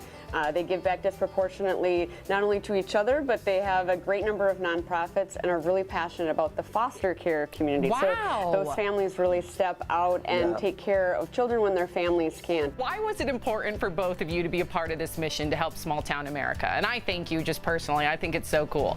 we decided to go out and put our money where our mouth is and actually walk alongside them and help them. For sure. I can't wait. And like you said, as viewers, we can really learn. So you also have this pay it forward mentality. But Ty, before I let you both go, I have to ask you about the book you released earlier this year. Did I hear you wrote it in 7 days? How did you pull that off? I'm one of those people, like, if there's not any chaos in the room, I'll create some chaos just so I can figure out how to solve it. But yeah, it was a challenge because I wanted people to really get an idea of how extreme sort of my life has been. And honestly, you really got an in-depth look on sort of like inside my brain, which isn't always, well, clear. Well, speaking of which, I have to thank you for being so open about having ADHD because, you know, I've worked with kids and a lot of kids who are diagnosed with ADHD and they end up feeling bad about it. They shouldn't. How did your ADHD benefit your career? How is it your superpower, so to speak? The truth of it is like there's many years when my mom as a child psychologist was trying to figure out what I would be good at, and the one thing that I always went back to that I could focus on was either sort of solving geometrical puzzles or drawing. My advice to anybody dealing with those kind of challenges with the ADHD is let them go through whatever door they seem to be passionate about, because you never know in the end if they can use all those different paths that's going to lead to one incredible destination. Wow, you both amaze me. You really do. Thank you, thank you, thank you, Ty and Amanda. I can't wait to watch Small Business Revolution on Hulu.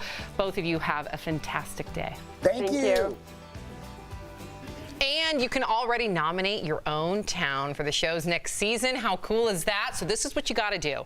You got to head to smallbusinessrevolution.org, and they could come to your town and help the economy there. How cool is that? We'll be right back.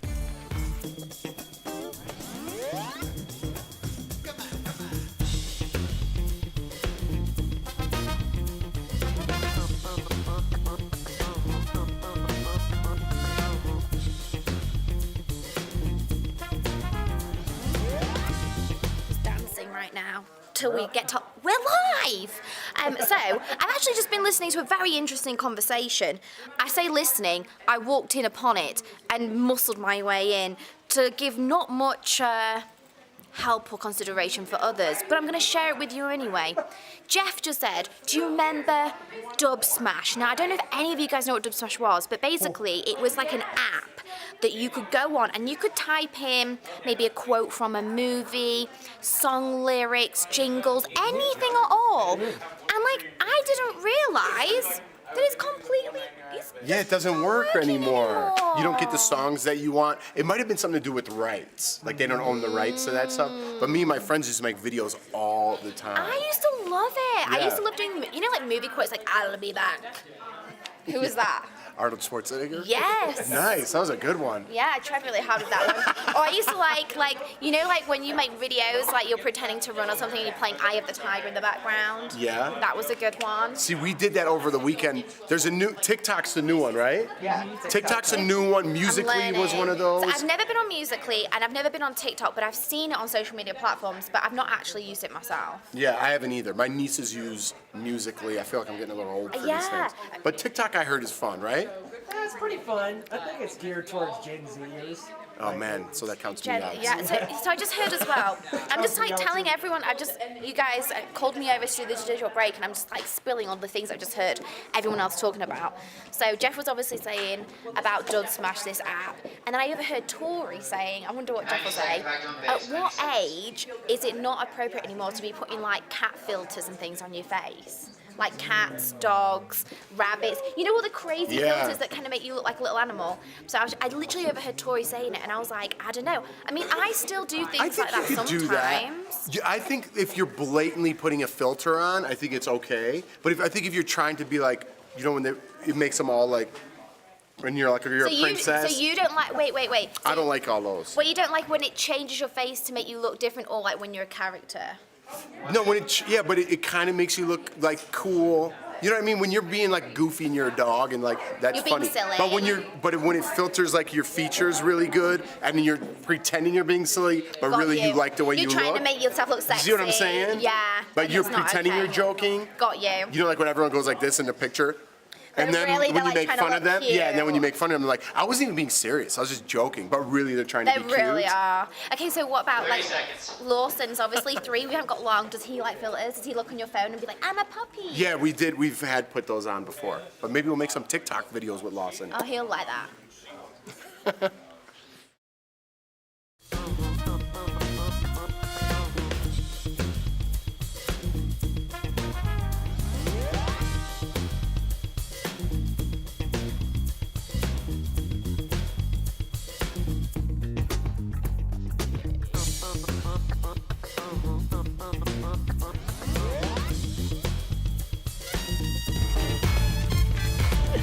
Welcome back to DBL.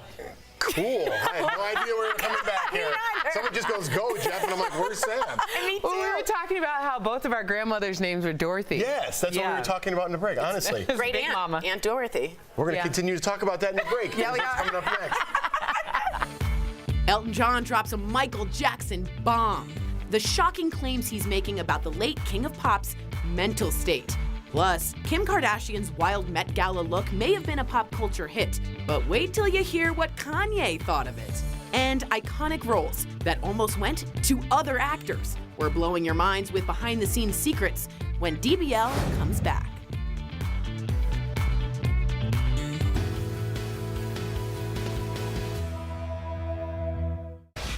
Right now, there's a man missing under the rubble of the Hard Rock Hotel in New Orleans. 2 people died when the building partially collapsed over the weekend.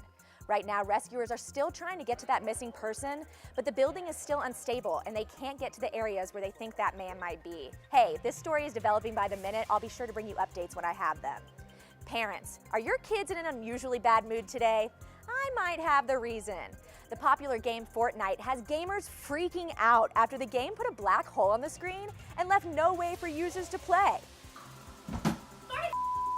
If you haven't heard of Fortnite, you may be living under a rock, but that's okay. Here's the deal. It's one of the most popular video games, and it's especially popular with teens. CNN reports that even after hours of the game going down, hundreds of thousands of people were still on the stream waiting for the game to come back. But hey, it's all probably just a publicity stunt ahead of the game's new season. Boo! There's no limit to what some of us would do for our pets. Get this, a family in Australia just paid hundreds of dollars to save their pet koi fish. Bubbles had a tumor on his back, and the family decided to spend around $300 to get that tumor removed. The good news? Bubbles is feeling great. And did you know, koi fish are believed to bring good fortune to its owners, and they could live as long as 35 years. Way to go, fam.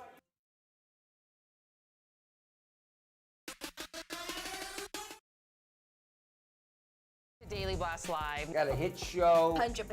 The button to the NSYNC story. So this means so much to us. I feel like we're old friends. Salud, salud, salud. Can you stand with me? Hey, Gwen, welcome to Daily Blast Live. Hey. I'm mostly worried about you and Sam, Jeff. We got our ear to the streets here at DBL. How you feeling? I'm really good, man, really good. We love when we can bring comfort to people. It was such an honor to speak with you. It was so nice to meet you. Big fan of yours. Thank you. I'm black. I don't jump off a ship while it's still floating, Jack.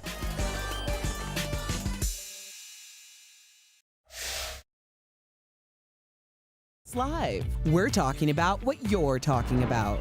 Real, honest, entertaining, live.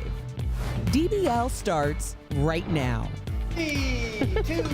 Welcome to DBL. We are live, so let's get started. Well, Elton John's new memoir is out tomorrow, and the Rocket Man has a lot to say about Michael Jackson's later years. Elton writes, God knows what was going on in his head, and God knows what prescription drugs he was being pumped full of, but every time I saw him, I came away thinking the poor guy had totally lost his marbles. He goes on to say, I do not mean that in the lighthearted way. He was genuinely mentally ill, a disturbing person to be around. He couldn't seem to cope with adult company at all. Now, Michael died in 2009, but he's been back in the news for sexual abuse claims against minors made in the HBO documentary Leaving Neverland. And what many people forget, and Elton John talks about this, or maybe they just did not know, that Elton John had known Michael since he was 8 or 9 years old, and he kept up with him.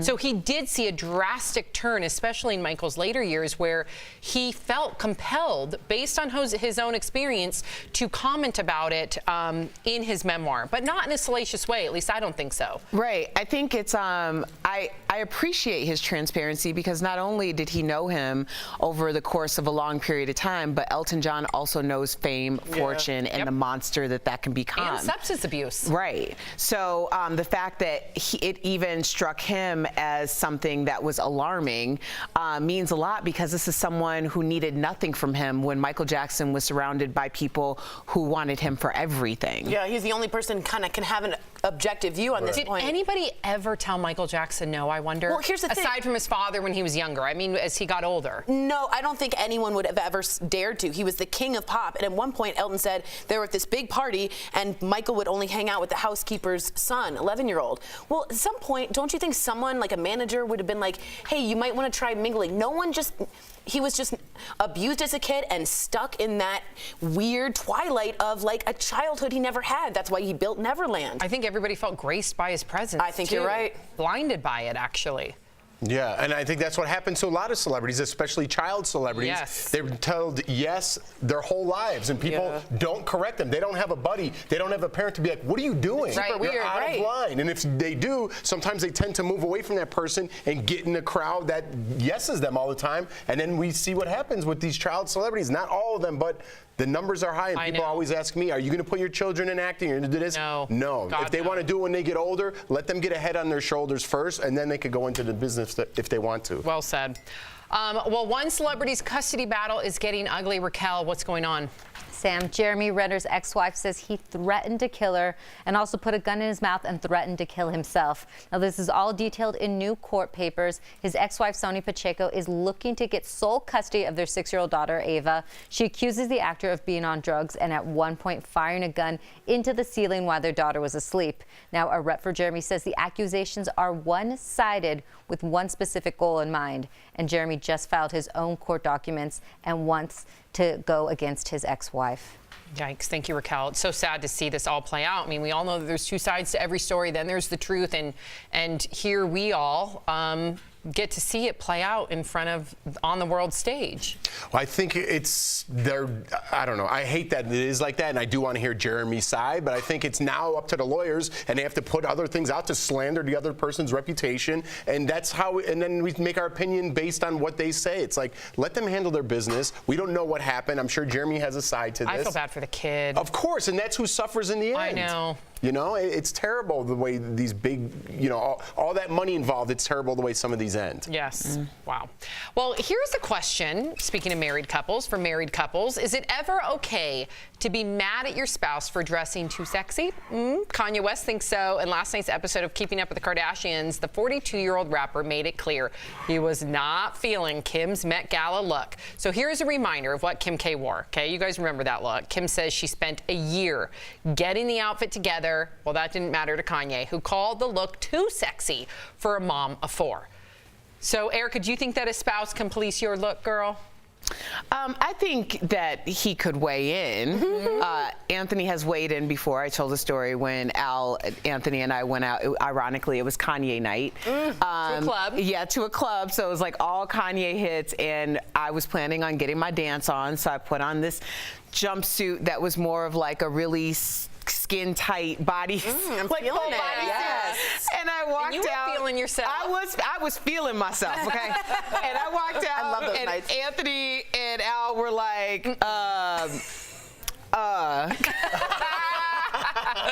Anthony said a little something, and then Al was like, So what'd you do?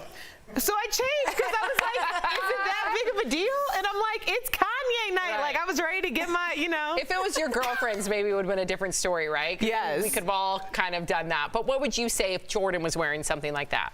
I would say something for sure. You know, I want her to feel sexy. We were at an event this weekend, and she had a low-cut shirt, and I told her maybe, you know, make sure those puppies stay in the house. You know what I mean? Yeah. So I want her to feel sexy. You know what I mean? But at certain, if it was slit all the way up to the waist and down, I would say it's a little bit too much. You know. But I want her to feel sexy, feel good. But for Kanye to say that to Kim, hasn't she been sexy her whole life? That's what surprises me. Like with all the, you know, magazine covers and the ones that he's been involved with too. Yeah. It surprises me that he would say that regarding Well, I think if you keep reading what or keep listening to what he says, he goes, I've had to change my look as a rapper, right? So he feels feels that he's had to make adjustments to how he looks as a father, and he feels it's only fair that she now make those same changes. I don't think Kim will ever change, ever. I don't think she should. What about I think she has been, I do though. too, with her new law look, and you know, a lot of people think that she but you're will also be seeing still running in Kim. 2024. You think? A lot of people believe that she's aiming for a 2024 run. Oh my God. Yeah. Hey, look at her attack on prison reform. I know we gotta forget. No, it's okay. That doesn't matter. Are you sure? I was just gonna say, do you think dressing like that could have an effect Of course it on does. like Psychologically, if you need to dress the part, you look at every single candidate that's been a president, and they gotta look the part. You have to. It does play into. But then how come when we talk about like people dressing and expressing themselves at school or whatever, we don't say, hey, this is more of a business attire. We don't say that to them. It's different when you're 16 and when you're 40. I do. Like Andrew Yang didn't wear a tie, and it was like a big deal because people couldn't. That's what I'm saying. But when you try to tell someone to dress up and look nice because it is your job and look presentable, people are like, don't tell me how to dress. I'll do whatever I want. Yeah, go ahead. Well, I think there's a difference when you're talking about being a world leader because you're also having to deal with diversity in cultures and what's, in some countries, women can't even be seen. So I think that super deep. Well, no, I'm just saying that there's a big difference between wanting to express yourself. Right, I know, but and then we're always like it's a thing is my whole point. Yeah, dress no, better, I agree. look nice. It does make a difference. I agree. Yep. I'm glad I stopped the whole show. That was a good one, buddy. You've heard of a prenup, but what about a baby nup, huh? The trend is becoming popular. It's a contract made between both parents and states what their duties will be once the baby arrives, so there's no surprises. Listen to what one couple included in their baby nup. We signed the document with witnesses. Some things that we included were things like grandchild and grandparent access, as well as financial implications, wills and trusts, and quite frankly, who's going to do the daily changing of the diaper. Sorry, he looks like he can't stand her. I'm sorry, but I mean, he wasn't even allowed to speak.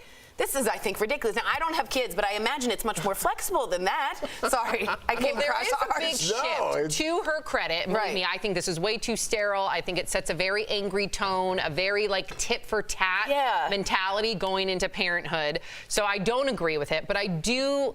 If I could take anything from this, you gotta communicate those needs, but I don't think you realize it until you're in it, right? I don't think that you can sit 3 months in advance and be like, this is what we gotta do.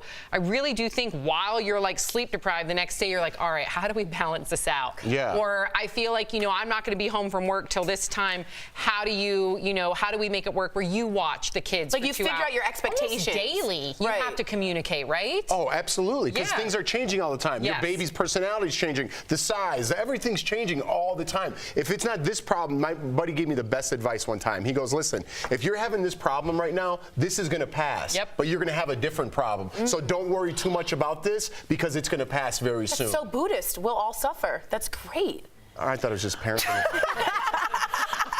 I do appreciate the finances and the wills and trust thing because I think that there's certain things, certain times where we think about those things more, and generally that's in times where we have to play defense, not offense. So if you're having that conversation because you're thinking about growing your family, it's a really good time to have that conversation. Yeah, to have your affairs in order. Right. Yep. All right, fans of Billy Porter, love Billy Porter. Got some magical news this morning, so Stephanie, please fill us in. All right, well, Billy's having quite the moment right now. He just made history at the Emmys with his fashion. He's making headlines everywhere, and now he's heading to the big screen to play the fairy godmother for the latest Cinderella reboot. Yep, there's going to be another live-action Cinderella movie that's coming, and here's what I know so far. Camila Cabello will play Cinderella, and Idina Menzel is in talks to play the evil stepmother. And it sounds like Camila's Latin roots will play a role in the movie, but I'll be honest, I'm a little bit sick of reboot mania, but with this cast, I might just bibbidi-bobbidi boot my way down to the theatre right on opening night. What do you reckon, Sam? Yeah, what do you think, Sam? I would go if you were Billy B. Bobby Bing. How did you say that? Bippity boppity? You know, I can't do the whole song like Scalicadoo, a minute boo. Oh, I love that song. That's good, Steph. I would go just for that, but I have to say, Steph, seeing that they're trying to give a more, I guess, evolved look on this classic fairy tale with the Latin roots and Billy Porter, I think is really cool and current. Now, I think it's going to be a big sellout. Honestly, I think it's going to be very different to the traditional Disney movies that we've seen so far, and I think it's going to be so diverse. I mean, I'm obsessed with Billy Porter being like the fairy godmother. Me too. Billy Porter. There's no other person that should be playing the fairy godmother. He's gonna bippity boppity boo for the children, honey. Yes. The costumes. I mean, if he turns up to a red carpet in some of those outfits, I'm telling you, his costumes are gonna be on fire. Oh my gosh! I hope he has a say in his actual fairy godmother costumes too. So. You think Billy Porter's actually signing up for something he don't have a say? Yeah, he has a say. He has a say. Yeah. Well, we're gonna go with you, Steph, so we can. Bibbidi bobbidi boop. Good, thank you. Thanks, guys. Coming up on DBL, the story behind an underwater memorial to our brave servicemen and women. Don't miss this inspiring heart threads. And did you know some of Hollywood's biggest roles could have gone to other actors and actresses? We're blowing your mind with Movie Facts next.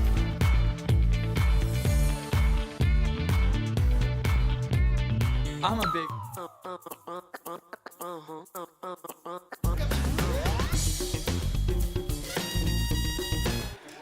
All right, guys. Story what's about that? Gwyneth. Oh, yes. Let's do that story because Yeah. we had an interesting, actually, point that we wanted to bring up. So, if you guys didn't know, I'm not a huge fan of Gwyneth Paltrow, and she said in quotes on Goop, talking about diets and how to ditch the diet, you should just find a way to be your quote most leanable. Right? Livable. No, but there's Lean and livable. Most she lean just and took the livable. cards, That's it. like- Lean and livable. That's right. I want to get the quote Here, hold perfectly on, let me right. see. Yeah. And lean and livable weight.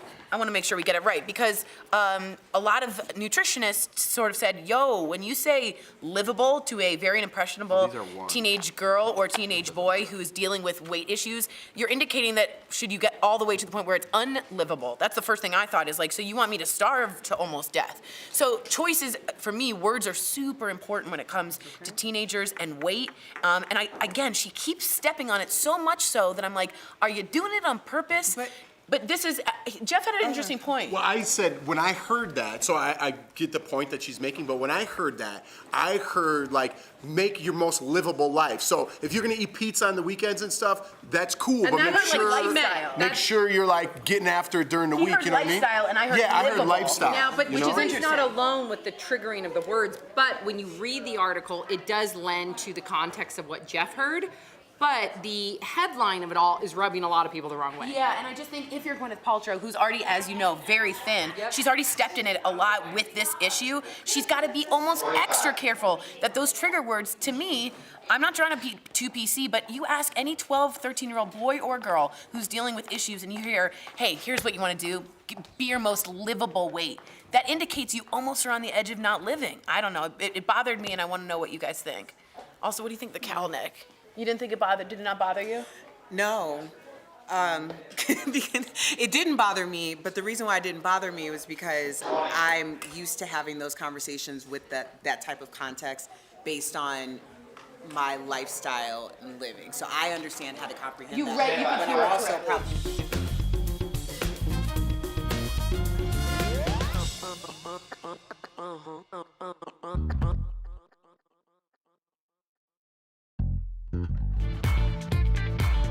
Welcome back to DBL. One of the most in-demand actors in Hollywood recently revealed that he turned down an iconic role and had a huge payday, and I mean huge. Matt Damon said he regrets not playing Jake Sully in Avatar and missed out on $250 million. Whoa. Royalties. Can you imagine? He would have $250 million. That's crazy. That is. So we are going to take a look at more iconic movie roles that were almost, yes? What did Tori just shout out? No one wants to acknowledge that? I don't know what that means either. I just let it go. The Will Ferrell thing, Goulet, Richard Goulet, Goulet. But what's that in reference to? Just like when you're amazed by something. Okay. So we're going to take a look at more iconic movie roles that were almost played by other actors. First up, Forrest Gump is one of Tom Hanks' most iconic roles. But this greasy actor almost sat on a bench telling the world life is like a box of chocolates. I think I know. What? Because of Grease. I'm guessing the movie Grease. So you're thinking, I got you. Yeah, a little Travolta. I love Travolta. Well, the answer is John Travolta, who turned down the role to star in Quentin Tarantino's Pulp Fiction. That's good. That worked for him. Yeah. But it worked for both of us. It did. It absolutely did. And that just so you know, if you don't remember, he was nothing. I mean, he did Look Who's Talking to no one was hiring him. Quentin Tarantino put him in, and Vincent Vega, he was back, full comeback. Yeah. Yeah, they both smashed it, like you said. Mm-hmm. And next up, Julia Roberts made headlines for her role in Pretty Woman, but someone else almost nabbed the role of Vivian Ward and would have looked just as pretty and pink. Molly Ringwald? Yep, the answer is Molly Ringwald. The Breakfast Club never revealed that she was considered for the role. What's up with that phone? Y'all wrong for that. That is not right. Y'all real wrong for that. That's Don't not you right. ever pull a picture like me like that. It used to be called, before it was called Pretty Women, it was called $3,000, and that's when she was being considered for it. Now, She was just as shocked as we were. Why would we have chosen that poor photo of her? I don't know. She's such a beautiful girl. That was very wrong, y'all. Poor Molly. And who could forget one of Tom Cruise's most famous roles as Jerry Maguire, but there was another actor who was cast way before Tom. Oh, maybe like Cast Away? Yeah, Tom I Hanks. think so too. And the answer is Tom Hanks. Cameron Crowe initially had Hanks in mind, but by the time the script was finally finished, Hanks was in his 40s and turned it down. I can't see him doing that yet. It's all Cruise all the time. Oh my God. Show me the Cruise. I know. And our final iconic role is Patrick Swayze in the movie Ghost. The actor who was supposed to play across from Demi Moore was in fact her real-life love interest. So Bruce Willis? No. Back then, remember, Brat Pack, we're thinking Rob Lowe era. Whoa. Is it from St. Elmo's Fire? Back then, she was with Bruce Willis. I don't think back then. Who's that? I don't know. Bruce Willis, the brother. I'm right. It is Bruce Willis. The actor who was married to Demi Moore at that time turned down the role before Demi was cast. Remember, that's when they were in the Planet Hollywood days. They invested in that restaurant. They were always wearing the jacket. Before with the cute bowl cut she No, had. it was that whole time. Well, you want to know another good one? What? Tom Hanks almost played Kevin Spacey's role in American Beauty. Whoa, that would have worked. And that would have been so He's too much weird. the good guy for I know. that. He says he regrets that more than anything. Really? Yeah. But like, do you think they were maybe like, hey, well, you look at this script, right? He said they were like, because it's not like they get to the point where they're cast like all these, right? I think they were offered. The role was offered to Tom Hanks, and he was regretting that he turned that down, which is like crazy. There's like a whole list online of Leonardo DiCaprio roles like he could have played. Yeah, but I'm sure every single movie that comes across an agent's desk, they're like, Leo, will you do this? Yeah, right? I think you're right. Yeah. Yeah. Woo! Bruce Mills. Coming up on DBL, a military memorial like you haven't seen before. It is underwater. Discover the inspiration behind it next in Heart Threads.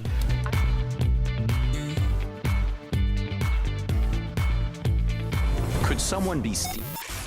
Hey guys, welcome back to Beauty Blast. I'm Jeray Banks, makeup extraordinaire for Daily Blast Live, and today we're talking about some of my favorite red light beauty tips. Now, these are my favorite tips to get you through a quick fix without having to ruin your whole makeup sleigh. Yes, honey, I'm here to help you save the day. So, did I just do a whole haiku? Go ahead, sis. Now, to get back to our point, we're talking red light beauty tips such as how to put on your makeup. Now, I'm not gonna tell you the actual technique, but I'm gonna tell you which step you should be putting in your makeup. Now, I want you to think, what do you usually do, or most people do? We put on our base first and add the blush and the bronzer and warm everything up. It's a good time, right? But then, when we get to eye makeup, we almost always have this big mess underneath our eye. Think about that last time you did a smoky eye. I know, sis, it was a mess, for sure. That whole black cloud underneath, it's never fun. So, let's go ahead and think smarter and not harder, all right? Now, instead of doing our makeup first or our foundation first, I want you to start doing your eye makeup first. This is a great way that a lot of professional artists use to go ahead and make sure that we're actually helping to release or reduce time that we're using to correct any under eye fallout. It almost always happens, so this is the best way to help you fix those issues. Now, another issue, if you may have gotten a lot of fallout underneath that eye, going back to that whole smoky eye issue, we can actually take a little bit of an eye cream or moisturizer on a Q-tip and utilize that to go ahead and remove any excess makeup products that might be underneath your eye. A lot of pros wouldn't tell you, but I'm nicer than the rest of them, y'all. So with that being said, I want you to go home and try out using that double-sided Q-tip to take out any excess makeup from underneath your eye. And also remember that quick tip, do your eye makeup before your foundation. It'll save you a lot of pains later on in the day. Now, you can thank me later, guys, and you can follow me at Dre for the Slay for more beauty tips. We'll see you guys next time. Love today's Heart Threads because it's all about honoring our veterans. Check out how these submerged statues aren't your typical memorial. This underwater memorial pays homage to those who served. Scuba instructor Joyce Hanasek owns a dive company called Narcosis. Many of the staff members at Narcosis are veterans, so it was important for them to honor those who served. The business commissioned an underwater memorial with statues representing each military service. It's the nation's first dive memorial to honor veterans. A team of veterans took nearly 8 hours to lower them into the ocean. Yeah, I haven't seen this before. It really takes your breath away. Definitely hits you at home when you see it just like that. You know, especially the Soldier's Cross, you know, it really hit me. Had to take a minute and remember the people who couldn't be here enjoying this like I could.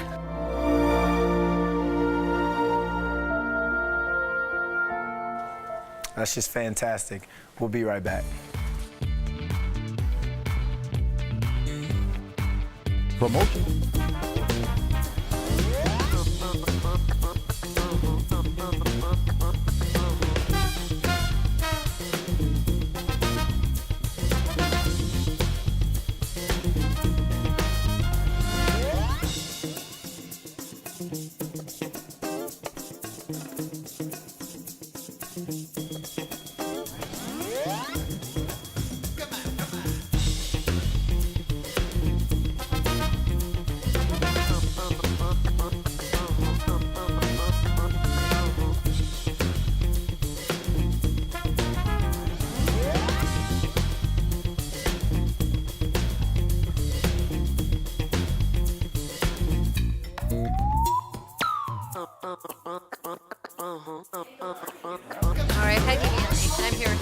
And this weekend we had a chance to see a new Pixar exhibit that came to Denver. But even if you can't see it yourself, we just thought it was pretty cool to talk about. If anyone's ever seen a Pixar movie, the amount of work that goes into it, not just that math and science. That's what I took away from it. What did you take away from it? I took away that it's taking your child to go experience that mathematics and science can lead to a career that is rewarding and cool, and your imagination's in it. So yeah, it was just to think about every single scene that they put together. Oh, Tori's giving me a compliment today right now. I know, I feel like I was like channeling my best goth self today in this outfit. Thank you, Erica. I'm just getting nice compliments from over there. Anyway, our Pixar thing that we went to, each scene, the amount of lighting, drawing, people that go through it to make one frame per second. it's insane. It takes years to create. So if you've ever wondered, just think of your favorite Pixar movie, look it up, research it, and if this exhibition ever comes to your town, definitely recommend go seeing it. Because not only that, it has life-size models of all the Pixar things that good photo op. Yeah, we absolutely we took one with Buzz Lightyear, and then she took the best picture with Wall-E. It was so funny. I had Wall-E, I had Dory. There was some Incredibles. The Incredibles. Monsters, we had something with monsters. Yep. Yeah. And they put you inside of a bug's life and what it would like to be the actual size of an ant in bug life. And they actually did this with cameras and everything, so it is amazing. Yeah, you get to see all the behind-scenes info and all the math and science went behind it. So, loved it. Tell us your favorite Pixar movie. I'll see you next time. Bye.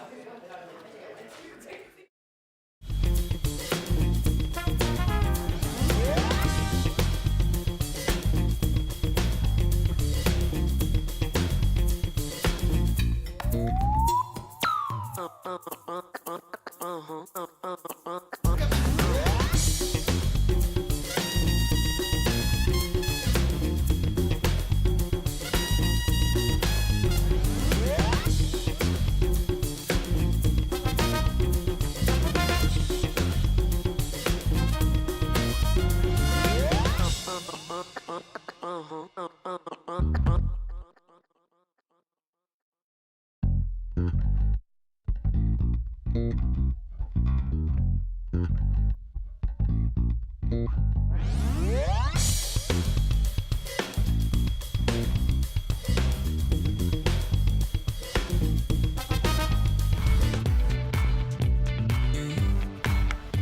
back to DBL. This is such a good story. An Irish man had the last laugh at his own funeral as people gathered to say goodbye to Shay Bradley. The deceased had one last trick in store. Check it out. Hello. Hello. Let me out. Where the f am I? Hello. Hello. Let me out. It's dark in here.